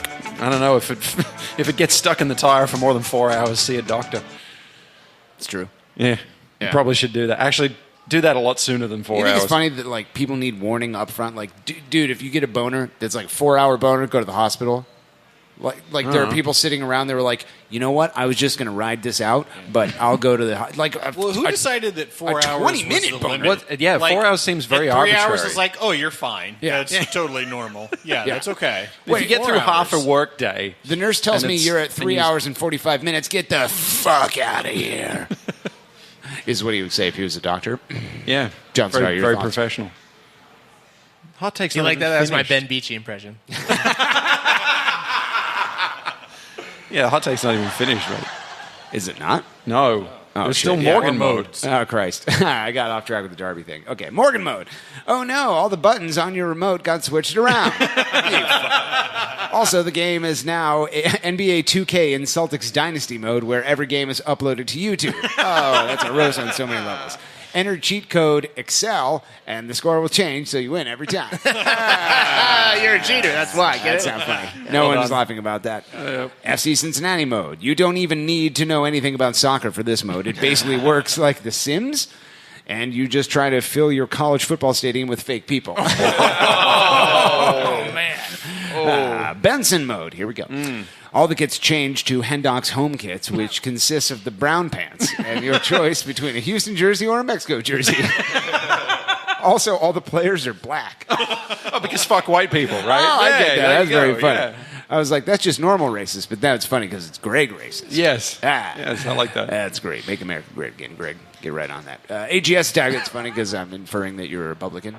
Oh, okay. Yeah. Or you're very Trump-like. Yes. Yes. Yeah. A lot of people are saying that. Yeah, no, there are some ultras on Twitter that accuse me of being a Trumpster. It's very funny. Benson mode. Nope, already read that. AGS Attack mode. Player names are mispronounced, but you'll score all the goals as you try to dodge those pesky bees while you play every match in Hyperlink Cello Downvote Stadium. And finally, Zadar mode. Turns out you were just playing NES track and field the whole time. End quote. What? John, what does that mean? Back to you. Shot put. Is that another Ben impression? Discus. I'm just naming track and field events. That's probably why it's funny. Triple jump. Yeah. There are 3 of them. Moving on. User hired ballerina with 4 points. Quote, the following hot take may be recorded for quality purposes. Okay. Oh, okay. I'm reading this ahead, and this is... Right. Yeah. I am a mother pheasant plucker. I pluck mother pheasants. I am the best mother pheasant plucker that ever plucked a mother pheasant. It's the Barbie Beachy version. No cursing. Josephine's mom joke, right? Okay. I'm a sheet slitter. I slit sheets. I am the best sheet slitter that ever slit a sheet.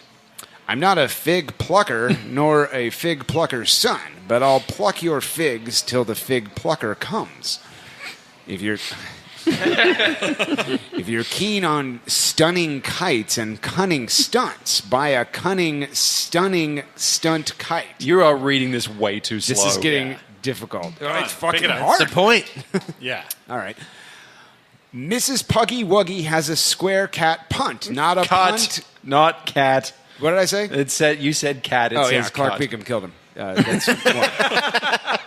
not a punt cut square, just a square cut punt. It's round in the stern and blunt in the front. Mrs. Puggy Wuggy has a square cut punt. San Dimas High School football rules. Hashtag screw DH Goat for stealing my hot take. Hashtag wasted all that researching Hill Street Blues. All that time. Hashtag YDZ. End quote. Darby, what is the hashtag YDZ? How about no? Let's ask the young person here at the table. I'm not up to date on the. If I'm not mistaken, we were concerned and confused about YDZ last week. Ben Beachy. What does YDZ mean? What is YDZ? Help us, we are old and we require a young person to relate to us. How about no? Listen to the hot take. Yosef's mom, Dick and Zidar. Oh, is that right, John? I don't even remember where that drops at. What's it even called? There it is. Oh, yeah. Welcome back to the Rest Stop of Love. I'm your host, Barbie Beachy. My son has difficulties coming up with things to say on the spot. There's no M in that hashtag. It may be Yosefi, Dick and Zidar. Zidar. I mean, that would be payback. This is for all the times you cornholed my mom. That's true. I'm tired of getting the bulk. I'm going to get it. AGS Attack loves it. Jesus Christ. He approaches the baby gangster. Moving on from user DH Goat with I love that drop. Can I just say the reason I'm so confused by Aces Radio all the time, Yeah. like especially when I'm on it, Yeah. is because the last time I was like when I stopped listening to it, the hot takes were like we should bench Federico Higuain. They were just like Berhalter soccer-related hot yeah. takes. And now Episode it's 5. like a 10-minute tongue twister about Chris Doran and Pam. It's weird. Yeah. Yeah, That's why I'm so confused all the time. any time that Pam spends with Chris Doran is a 10-minute tongue twister. Oh, my God. I'm not even going to attempt to play a drop after that. Very well done, John. For what a shitty episode this has been, there have been some all-time moments tonight. Yeah. Moving on from user DH Goat with 5 points, quote, greetings, aceholes. While the Aces Radio crew might bear some resemblance to the Howard Stern Show, I can't help but think there are more similarities to 80s TV classic Cheers. First, the show takes place in Boston, home to Morgan's beloved Celtics and legends such as Kevin McHale made regular guest appearances. Cheers is also modeled off of the Bull and Finch Tavern. Need I say more? Hashtag up the Finches. Not only that, there's a fair amount of overlap between the Cheers and Aces Radio regulars. Coach equals Darby. Coach is the old guy. Both are old and will die halfway through the series. Yeah. Goodbye. Yes, because Coach did die in real life. Can I have mini tailgate? Why would you want it? I'm going to turn it into something good. You're By disbanding it forever. You're gonna be the Dan Gilbert of mini tailgate. It's gonna He's be buying Woody Detroit Harrelson. City. Sam Malone equals Morgan. Both are washed-up former athletes, although Morgan is more of a basketball guy, who are popular with middle-aged women. Is that supposed to be an insult? Because that's fine with me. Carla equals Yvonne, I guess. Carla and Yvonne are both sassy, no-nonsense women with, you know what, fuck it. This is stupid. You're all a bunch of no-talent degenerates with a variety of personality disorders, a host of personal shortcomings, and barely disguised alcoholism, and I can't believe I listened to this shit. So, same time next week, hashtag Goldfinches, till I die. End quote. Yeah, that's pretty good. Greg Benson, your thoughts? That's the rare tactic of taking a hot take and just aborting it midway through and actually making the hot take better in the process. Yeah, dude, when it was like, well done. Yeah, I'm this like, would have been a Jesus. better show if Miss Beachy had just done that with Ben. Is that a rare abortion joke, John? Oh. What a We've rare never treat. done anything to John Zadar. I saw the opening, and just like Yosefi's mom, I went. Would you like a recorded drop in which you say, "I really wish John Zadar I really want John Yeah, Zadar. half of the young people in the Nordic want John Zadar dead. Let me smash. Glenn Tennis. Are you friends with Glenn Tennis in real life? I've stood with him on almost every game this year. Wow, what's That's he a like? natural reaction to me having quiet. sex with That your guy's a mothers. rare treat. He wears size small shorts. He wears the same size What's that clothing mean? as dolls. Oh, has he been spending some time in your fun van? That's why you know what size shorts he wears? He got me.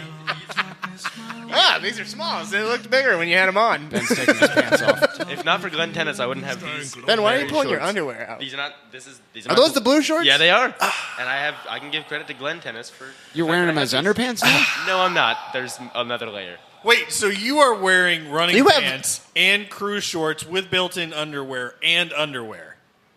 Hold on. First of all, not all I mean, pairs of shorts come with built-in underwear, old man. Jesus The Christ. age difference here is way too much for him to be asking about my underwear. Does this look like a van, Darby? I mean, kind of. It's very small. That's fair. It's got 2 lights, a lot of windows, and it's square. This is Morgan's fun van for your kids. Creepy. That's why he's putting up the banners to block the windows. Broadcasting live from the beautiful Fun Van at Sauber Brewing Company. We're serving mini wieners on the patio. Straight off our sternums, John. They're like acorns glued to a Ken doll. Moving on. Micro penises in a blanket. That's right. There are dozens of us. From user ACES Radio Doctor with 3 points, quote, "Hello, someone told me I could post a PSA here. At my clinic, we treated a patient named Josephie's mom. Oh, how timely. No. Turns out she has gonosypha herpal AIDS Sypha? type B. That's everything. Yeah. Gonosypha. Oh, sypha. Yeah, I mean, yeah, because that's how that word is pronounced. I mean, that's pretty much how you say the word sypha, I think. We asked her for a list of her sexual partners to contact to come get tested, and she just handed us the phone book. Oh, Christ. Can you please share this with your tens of listeners? That's why it's funny, yeah. To get the word out, to get tested. Thanks, Dr. Aces. End quote. John Sadar, your thoughts? Ooh, don't do it now. Wait till she gets that cleared up. Yeah. Hey, Greg, you want to read this next one? Sure. I feel like you need to be included. Okay. It's a Zip 6. It's a Zip 6 hot take. Yeah, okay. I like you guys to be friends. Fine.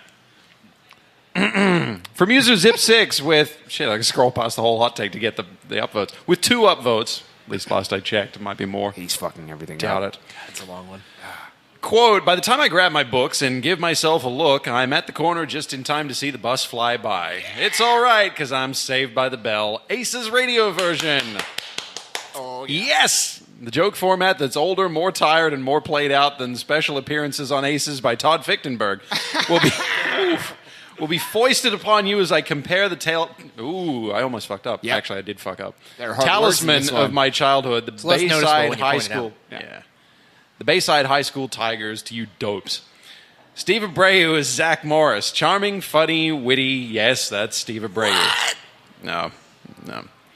Morgan Hughes is AC Slater, kind of a jock who went on to host shitty celebrity gossip shows later in life.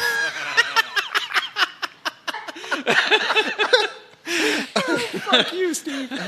AGS Attack is Screech. We all pretend to be his friend for 8 seasons, but he eventually makes good by writing a catchy school song. Dying for a paycheck, he shows up in all future spin-offs of Aces Radio and agrees to box Alex Stanek for money.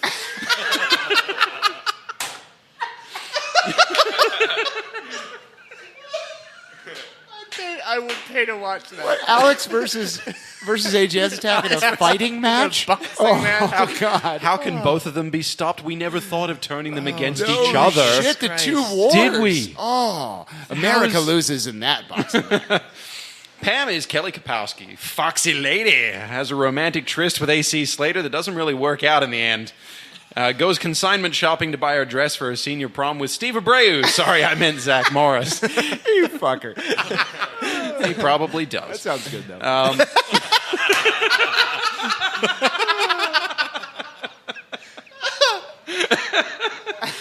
Greg Benson is Principal Belding, always trying to teach us lessons and hang out with us cool kids. Get a life, Belding. Oh.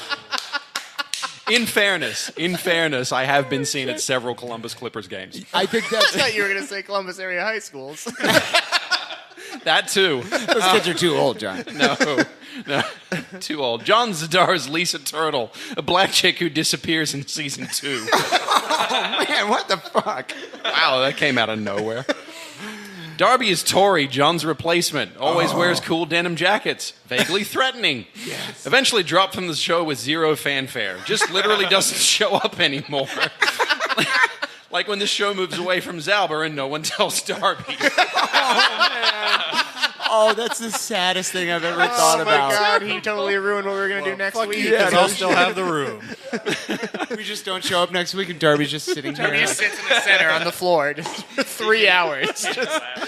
Hashtag sad. Hashtag go Bayside. End quote. Oh, my God. That was fucking great. Darby Schnarfus, your thoughts? I mean, I didn't actually watch Saved by the Bell. It was after my time, but yeah. Are you kidding me? Yeah. Zadar and I were texting this week about Saved by the Bell, and like 5 minutes into the text string, he's like, "You know what? I've never actually watched this show. I've never so I seen have no an idea what you're talking about."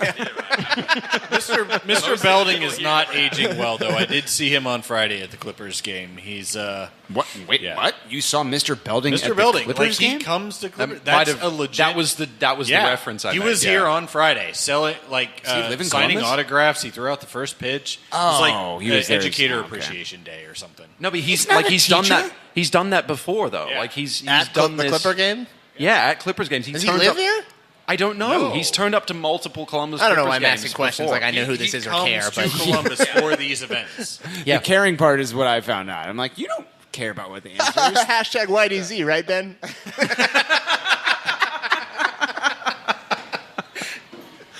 Oh God. Yes. Moving the fuck on. From user Darling Thief, what a good lad he is. With 1 point, quote, "Guys, it's a short week, plus Destiny 2 just came out." Is that the second? Is that a follow-up Destiny Child Group? stripper? It's a video game. Came out. Oh, okay. You're gonna love this one. Yeah. So I'm running out of time to write something funny for this shitlord Buffalo Bills fan podcast. Much like Connor Casey, I'm going to be mailing this one in. Oh. If there's anything listening to this podcast has taught me, it's that life is too short, as Darby is a living example. You're so fucking old. Anyway, Morgan is a girl's name. Doran has a big dick. Greg shits on kids, and Darby is so old that when he walked in the museum, they put it on emergency lockdown because they thought a fossil came to life. End quote. That was actually very good. He started that off very poorly, but he came back and ended strong. Ben Beachy, your thoughts? Darby's old. You're good. Thankfully. You're good. That's good. That's the right answer. You might get blood points. Moving on from user Carl the Refugee with 1 point, quote, "Mr. Morgan, I am a Bashir. I am boy who you play soccer in car lot at cruise game. You gave my young brother Paxi 2 beer. Why you never come to my apartment on Carl Road?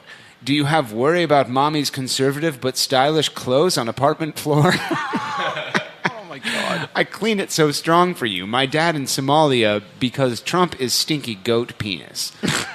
"Also, I hear you good with kids. My friend Dahir tell me today you even have Fun Van. Can you bring Fun Van to me and more other refugee kids? We could dance fight again with your friend Chaz. Or drink beer." End quote.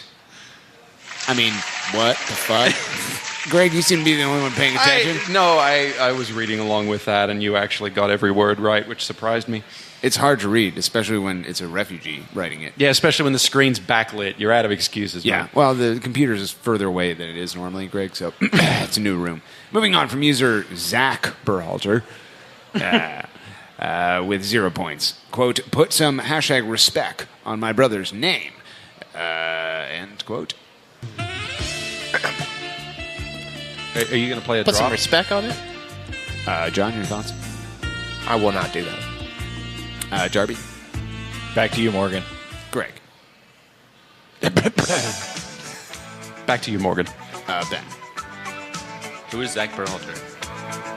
Yellow Beach, Columbus Crew. That's right.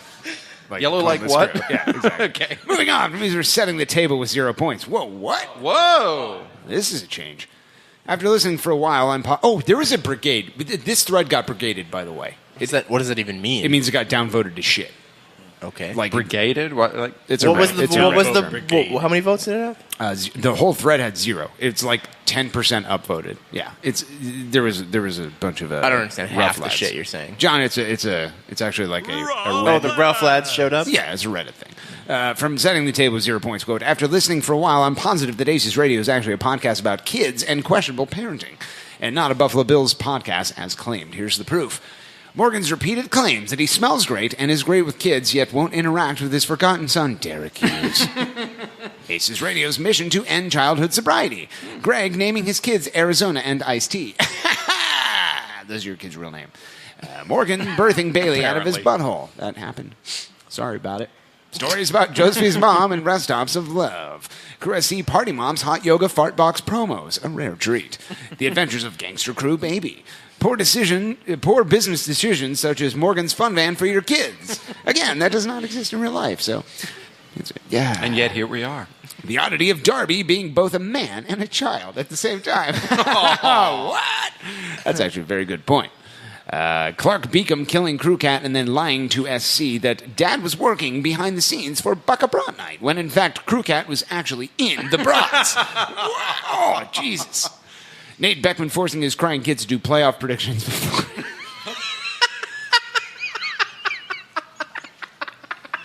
It's so funny when you think about it from that perspective. Shut the fuck up. We're recording this whether you like it or not. You're not getting any yogurt.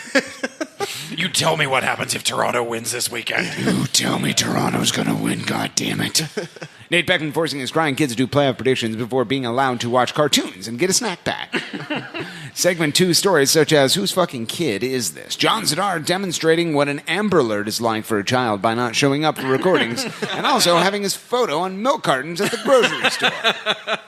Greg's potty training tips at away games. And tales of Doran's possible illegitimate children scattered all over the I-70 corridor. Hashtag Spills Mafia. Dude, that hashtag pretty much just made up for it. John Zadar, your thoughts? Gross. Made me gag.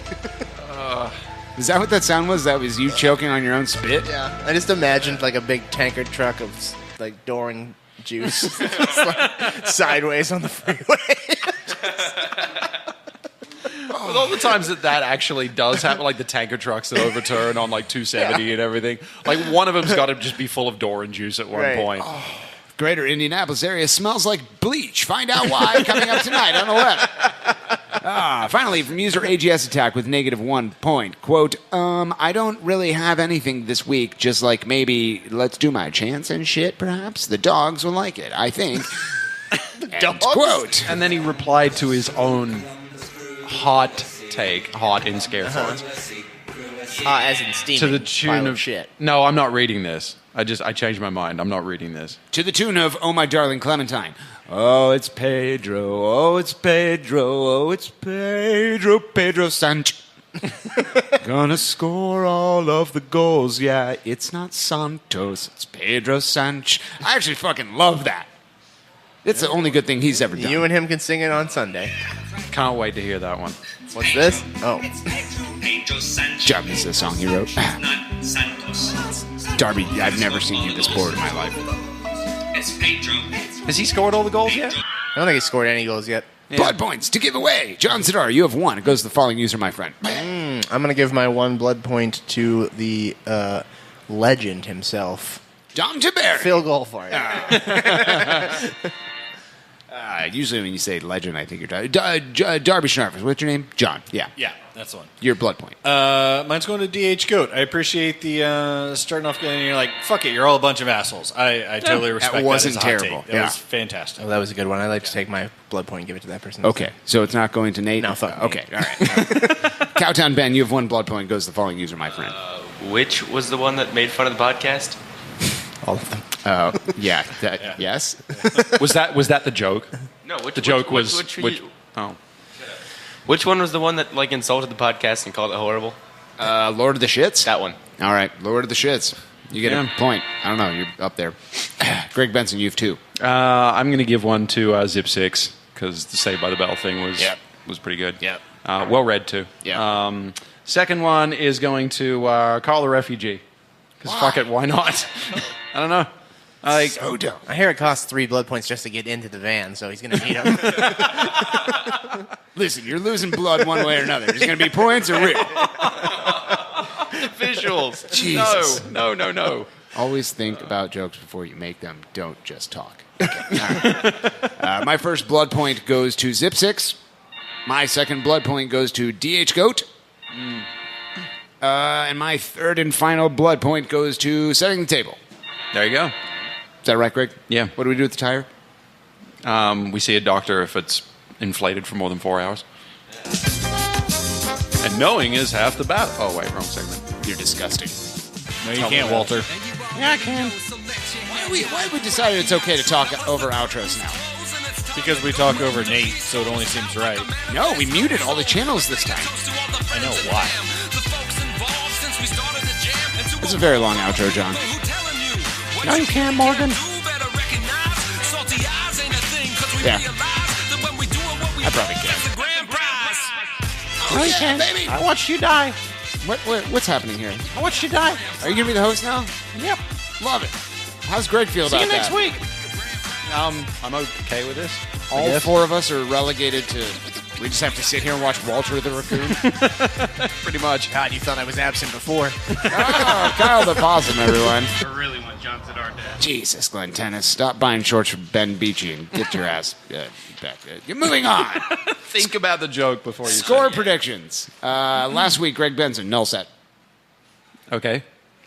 Overall standings and null set. Alan, please add details. Moving on. Oh, shit, I forgot to put the weather report on the iPad. God fucking damn it. No, I didn't. Greg No, I did didn't. do his thing. Wait. Yes, I did. Okay. All right, What let's thing go. is that? Wonderful. Weather report. We go now. I don't know. Back to you, Morgan. Thanks, Morgan. Fantastic to be back. Thanks for having us. Ladies and gentlemen, welcome to the program, if you would, Alex Thomas.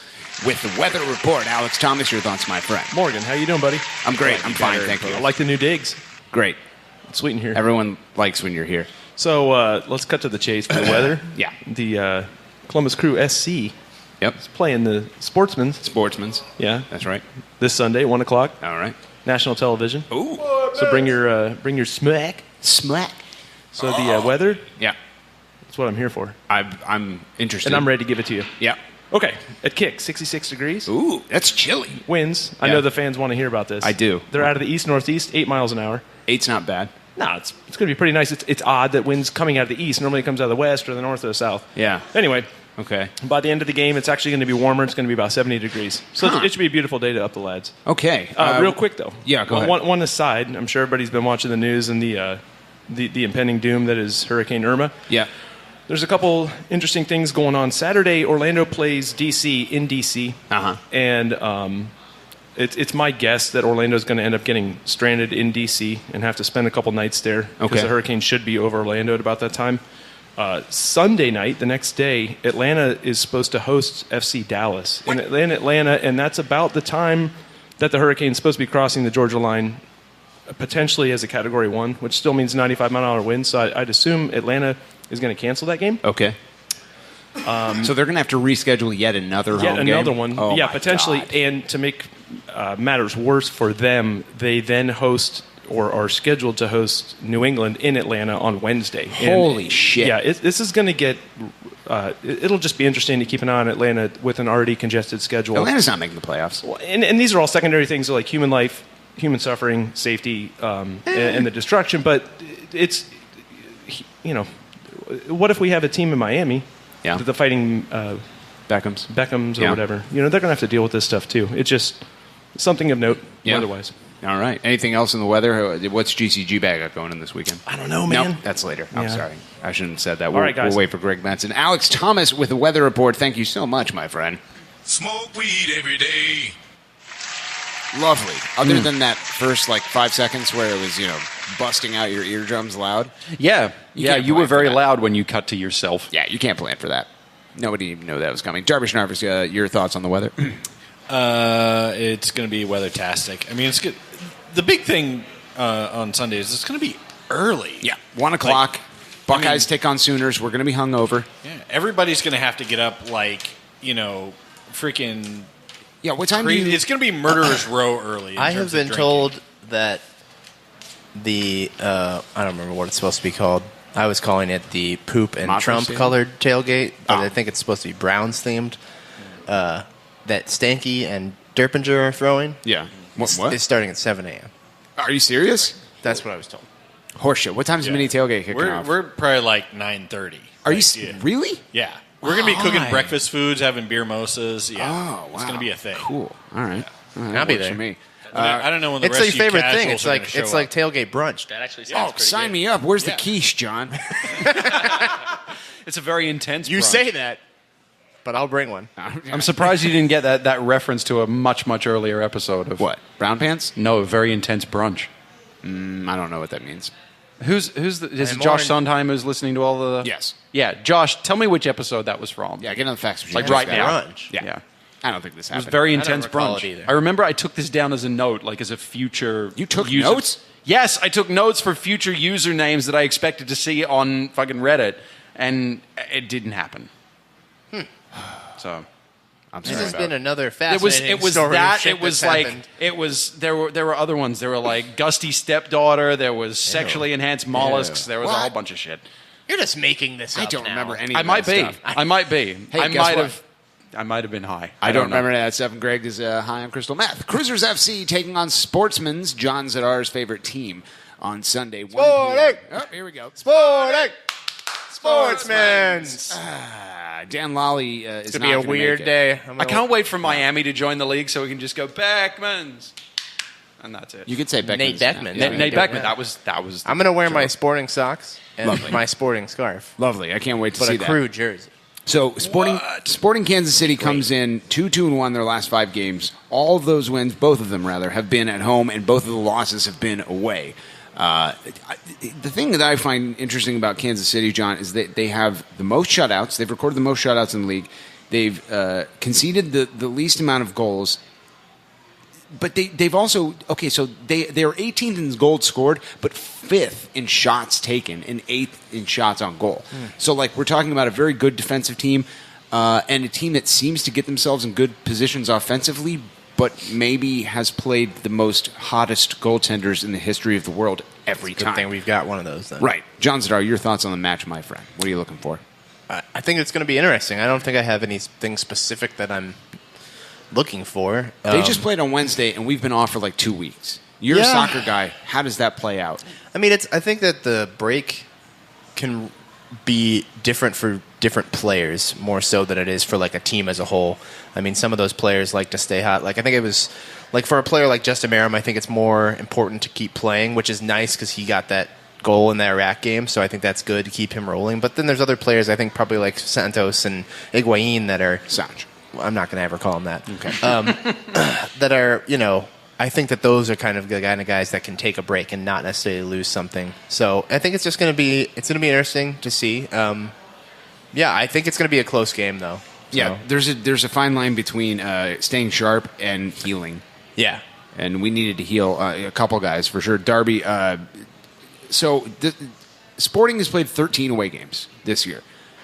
They've been shut out 9 times on the road. That's a good ratio. Yeah, they have 2 away wins, the last one of which was June 26th at a very bad LA Galaxy team, and before that, April 15th at Portland. Enjoy our city. Darby, your thoughts on the match, my friend? Yeah, I don't think tiredness is going to be too much of a thing for them because they did get a break before that Wednesday game. So basically it's just their second game. Matt Beasler is coming back from playing in wherever the hell he was playing. I think they'll be fine. They're sort of jockeying for their playoff position right now, so they certainly got a lot to play for. They're coming off a loss, right? So they need to salvage something from this road trip. I think they're going to be relatively dangerous. All right. We're rested, but arguably too rested. Mm-hmm. You had that. We were on a hot streak, and then we went into a break, which doesn't often go well for you. So I think this is going to be a pretty close game. They're coming off a win, by the way. Mm-hmm. Yeah. They won 2-0 against Dallas. Oh, who, Sporting? Yeah. No, they lost yesterday again at NYC. Oh, they played yesterday? Yeah. Oh, I didn't know that. Yeah, it was a shitty game. Ben Beachy, what are you watching for this weekend, my friend? I see a draw, 2-2. No, we're not doing score predictions. Well, sorry. I think they're pretty good. I'm with Darby. You see a close game is what you're saying. That's how it says. Yeah, no, it's. I see how that's afterthoughts. But like, it's already You should probably learn to take notes. You're in fucking college. It's a league that's already super unpredictable. Yeah. And then a team that this year more than ever has been extremely unpredictable. The Crew. Yeah. SC. No. So I don't know. It's just hard to say. Yep. It's great analysis. Yeah. Yeah. I can't believe you're not getting paid for this. This is the hard-hitting analysis that people tune into ACES Radio for. Yeah, absolutely. Greg Benson, the Hollywood racist. Yes.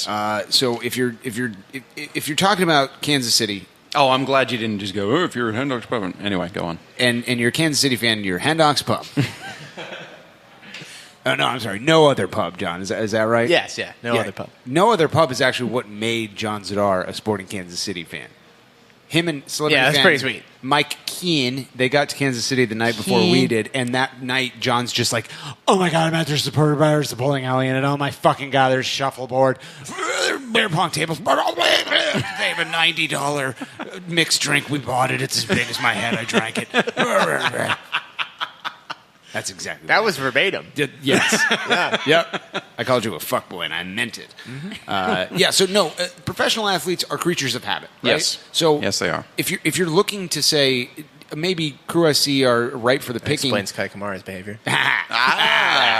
So you could say Piece of because shit. he's always getting traded 100th from teams. MLS team. Yeah, That was okay. hilarious. I don't know how it comes back from that. Definitely not with the Probably in ball. a new city. Right. Different color jersey. Professional athletes, creatures of habit. Not only are Crew SC coming off of 2 weeks of not playing, it's a Sunday game and it's at 1 p.m.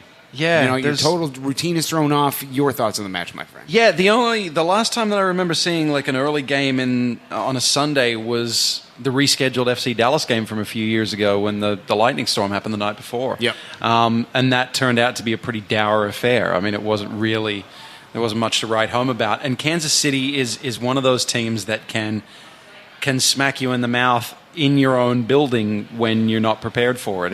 They're I don't know, they're an unknown quantity, and of course they're in the Western Conference now, so you only see them once a year. You don't get to feel them out over a 3-game series the way that you would an Eastern Conference team. So yeah, last time we saw them, it was the away game that we just spoke about. Yeah, it was last July, and they were up a man, and we tied it up late. And they scored like a 92nd minute winner off of a free kick. That's right, yeah. Broke our hearts. Yeah, and Kansas City's made a habit of doing that over the last few years. I remember, was it Benny Feilhaber who scored a really late goal at I think that was then Dom. Crew Stadium? That was Dom, Was it Dom Dwyer? Yeah. Fairly certain. Yeah, it was one of the others. It was like a wonder goal from outside the box at Crew Stadium to break I think it was a 2-2 tie at the time. Because up until recently, maybe still, it was Dom Dwyer's Twitter header was him celebrating that shot. Oh, okay. So I think it was Dom. So it's still fresh in the... Fucking yeah. Well, don't worry. He's not going to be an issue this weekend. So, yeah, I really don't know what to expect from this team. Again, they're hot and cold, and they're playing on the road. But, even though it's an out-of-conference opponent, it's not as far to travel as, say, an L.A. or a Vancouver or a Dallas would have to come to play in Columbus. So I think this is going to be tight. This is... Yeah. You run the risk of being, as you said, over-rested, of being sort of too complacent and thinking, oh, we've had the week off, we're going to be fine, and everything's going to be, we're in our building, and we've been pretty good there this year. Yeah. I think it's going to be a lot tighter than a lot of people think. I don't really worry about Kansas City. I know what to expect from them. Based on the data, it says, they've played 13 away games. They have 6 goals in all 13 games combined. They've been shut out 9 times. They've scored 1 goal twice. They've scored 2 goals twice. They've scored more than 2 goals 0 times. I think I know what I'm getting from Kansas City. I don't know what I'm getting from Crew SC. The homer in me hopes that team that is, has 5 wins in their last 9 games shows up, and the rest didn't matter, and it made us stronger. That's what I hope to see. But I think all of the questions are on Columbus's side, not Sportsman's side. I know what kind of bullshit we're getting from those shitheads. They're in the West now. The West is the garbage. indignant look on Zidar's face when you called him Dan shithead. Lolly's not even in town. He's on Lolly Baby Watch #2017. John Zadar, you have sporting Kansas City socks. You have a scarf. You're a scarfman. Let's go around the table. Latin term. Scarfmans. Scarfmans. Scarf, and I have some sockmans. Scarfmans. Scarf and sockmans. Scarf and sockmans. Yeah. I almost have a whole outfit. I mean, actually, to cover the genitals, point but- there is that the socks accentuate the nakedness. Yeah, I kissed your socks when we were foot golfing. You did. That was. I don't know why I love you that did you mentioned that right It's after the nakedness. Yeah, got pubes in my mouth. I don't know how The that visuals happened, there, but- I apologize You to should everyone keep them listening in to this this show. You should trim those up. John Zadar, let's go around the table, get our score predictions out of the way. Your score prediction for Cruisers FC Sportsman's. I think I'm going to go with a 2-1 victory for the home team here. That 2-1 Home Team FC. Home Team FC. Yep. Home team. Home team. Home team. Homermans. Home team. Who scores goals? Who scores the goals? I think Ola probably gets one. Yep. And Merrim. All right. Yeah. Darby Schnarfus, your score prediction.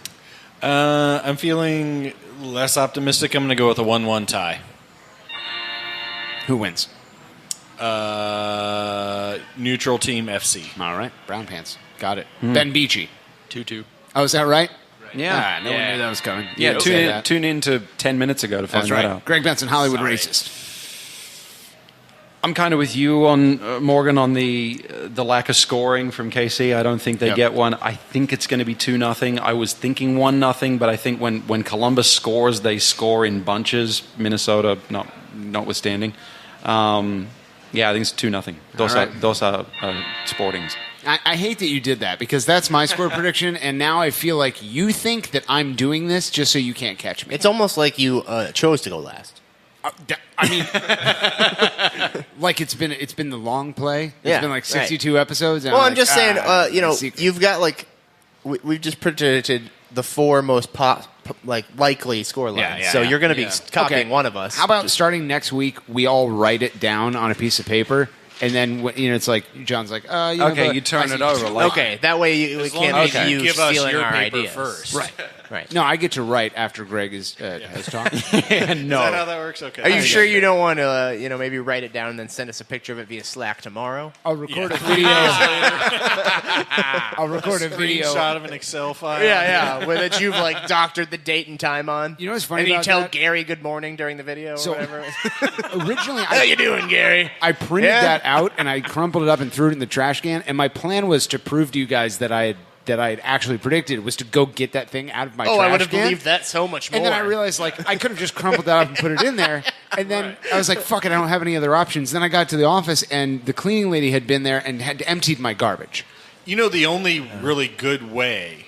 But then I proved it by the... So Rosalina... To prove this I think the would be to actually fucking make the picks on time. Oh, I'm sorry, and John. announce it to the rest of us. Yeah, because I know you wouldn't accept that excuse from any one of us, as I alluded to a couple of weeks ago. You guys don't have a lot of free time. You're busy setting up this stuff, like doing all the show prep. I mean, nobody... I wouldn't pressure you guys into ever trying. I'm sure you can take your feet off your desk for 2 minutes to write this shit down, Morgan. You fucker. That's the only thing that bothers me. Greg says it all the time. Well, I mean, you built your own desk. You shouldn't have put footrest on it. I should. Next time that my office is moved while I'm in Spain and I show up and my computer's on the ground, I'll get right on that. Let's get the biggest silver spooner I've ever heard. I was on a vacation in Spain and they moved my office for me. The next time I'm in Spain, the only thing that could have made didn't want to be there. The only thing that could have made that whiter is if you told us you sailed to Spain on your boat. Yeah. We did rent a catamaran. Of course you fucking did. Of fucking course you did. It was actually very pleasant, Greg. A very pleasant trip. I didn't want to be there Is at that all. what started you wearing the boat shoes? No, but it was the only time the boat shoes actually paid Ever off. were relevant. Everybody else Yes. was slipping everywhere. John, I had so much traction. You wouldn't believe. Jesus. You're just standing sideways on the mast. Oh, yeah. I was on top of the sail. Just like Josephine's mom. Yes. Jesus fucking Christ, Morgan. You're so white, Kristen Steinderson calls you cracker. He does. Actually, I own a jersey that he once wore, Greg. Of course you do. In an auction, and he wears child sizes. And, He does. He's very small. As I've told you before, my penis is in the middle of my sternum, and there wasn't much room. Darby, what's Dr. GCG bag?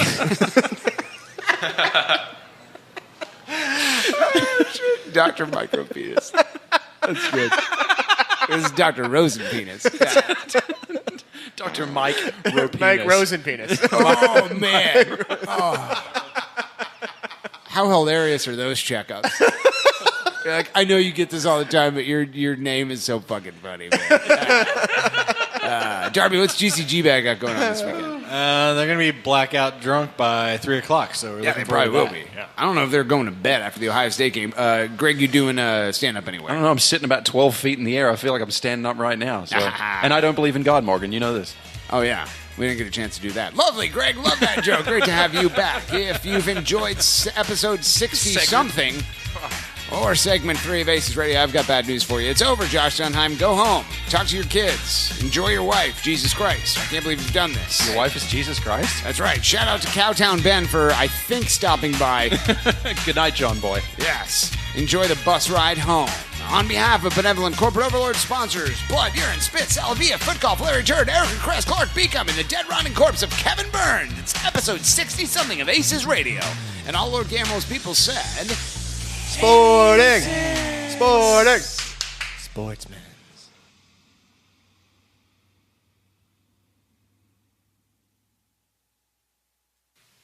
You're still here?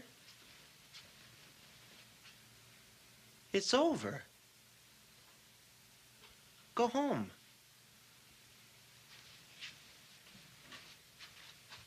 Go. Please have a party. Feed us drinks. Get us laid. Ow! Dude, don't pretend like you're busy working or something, dude. You know you're in bed, looking, watching PlayStation or something like that. That's the word on the street.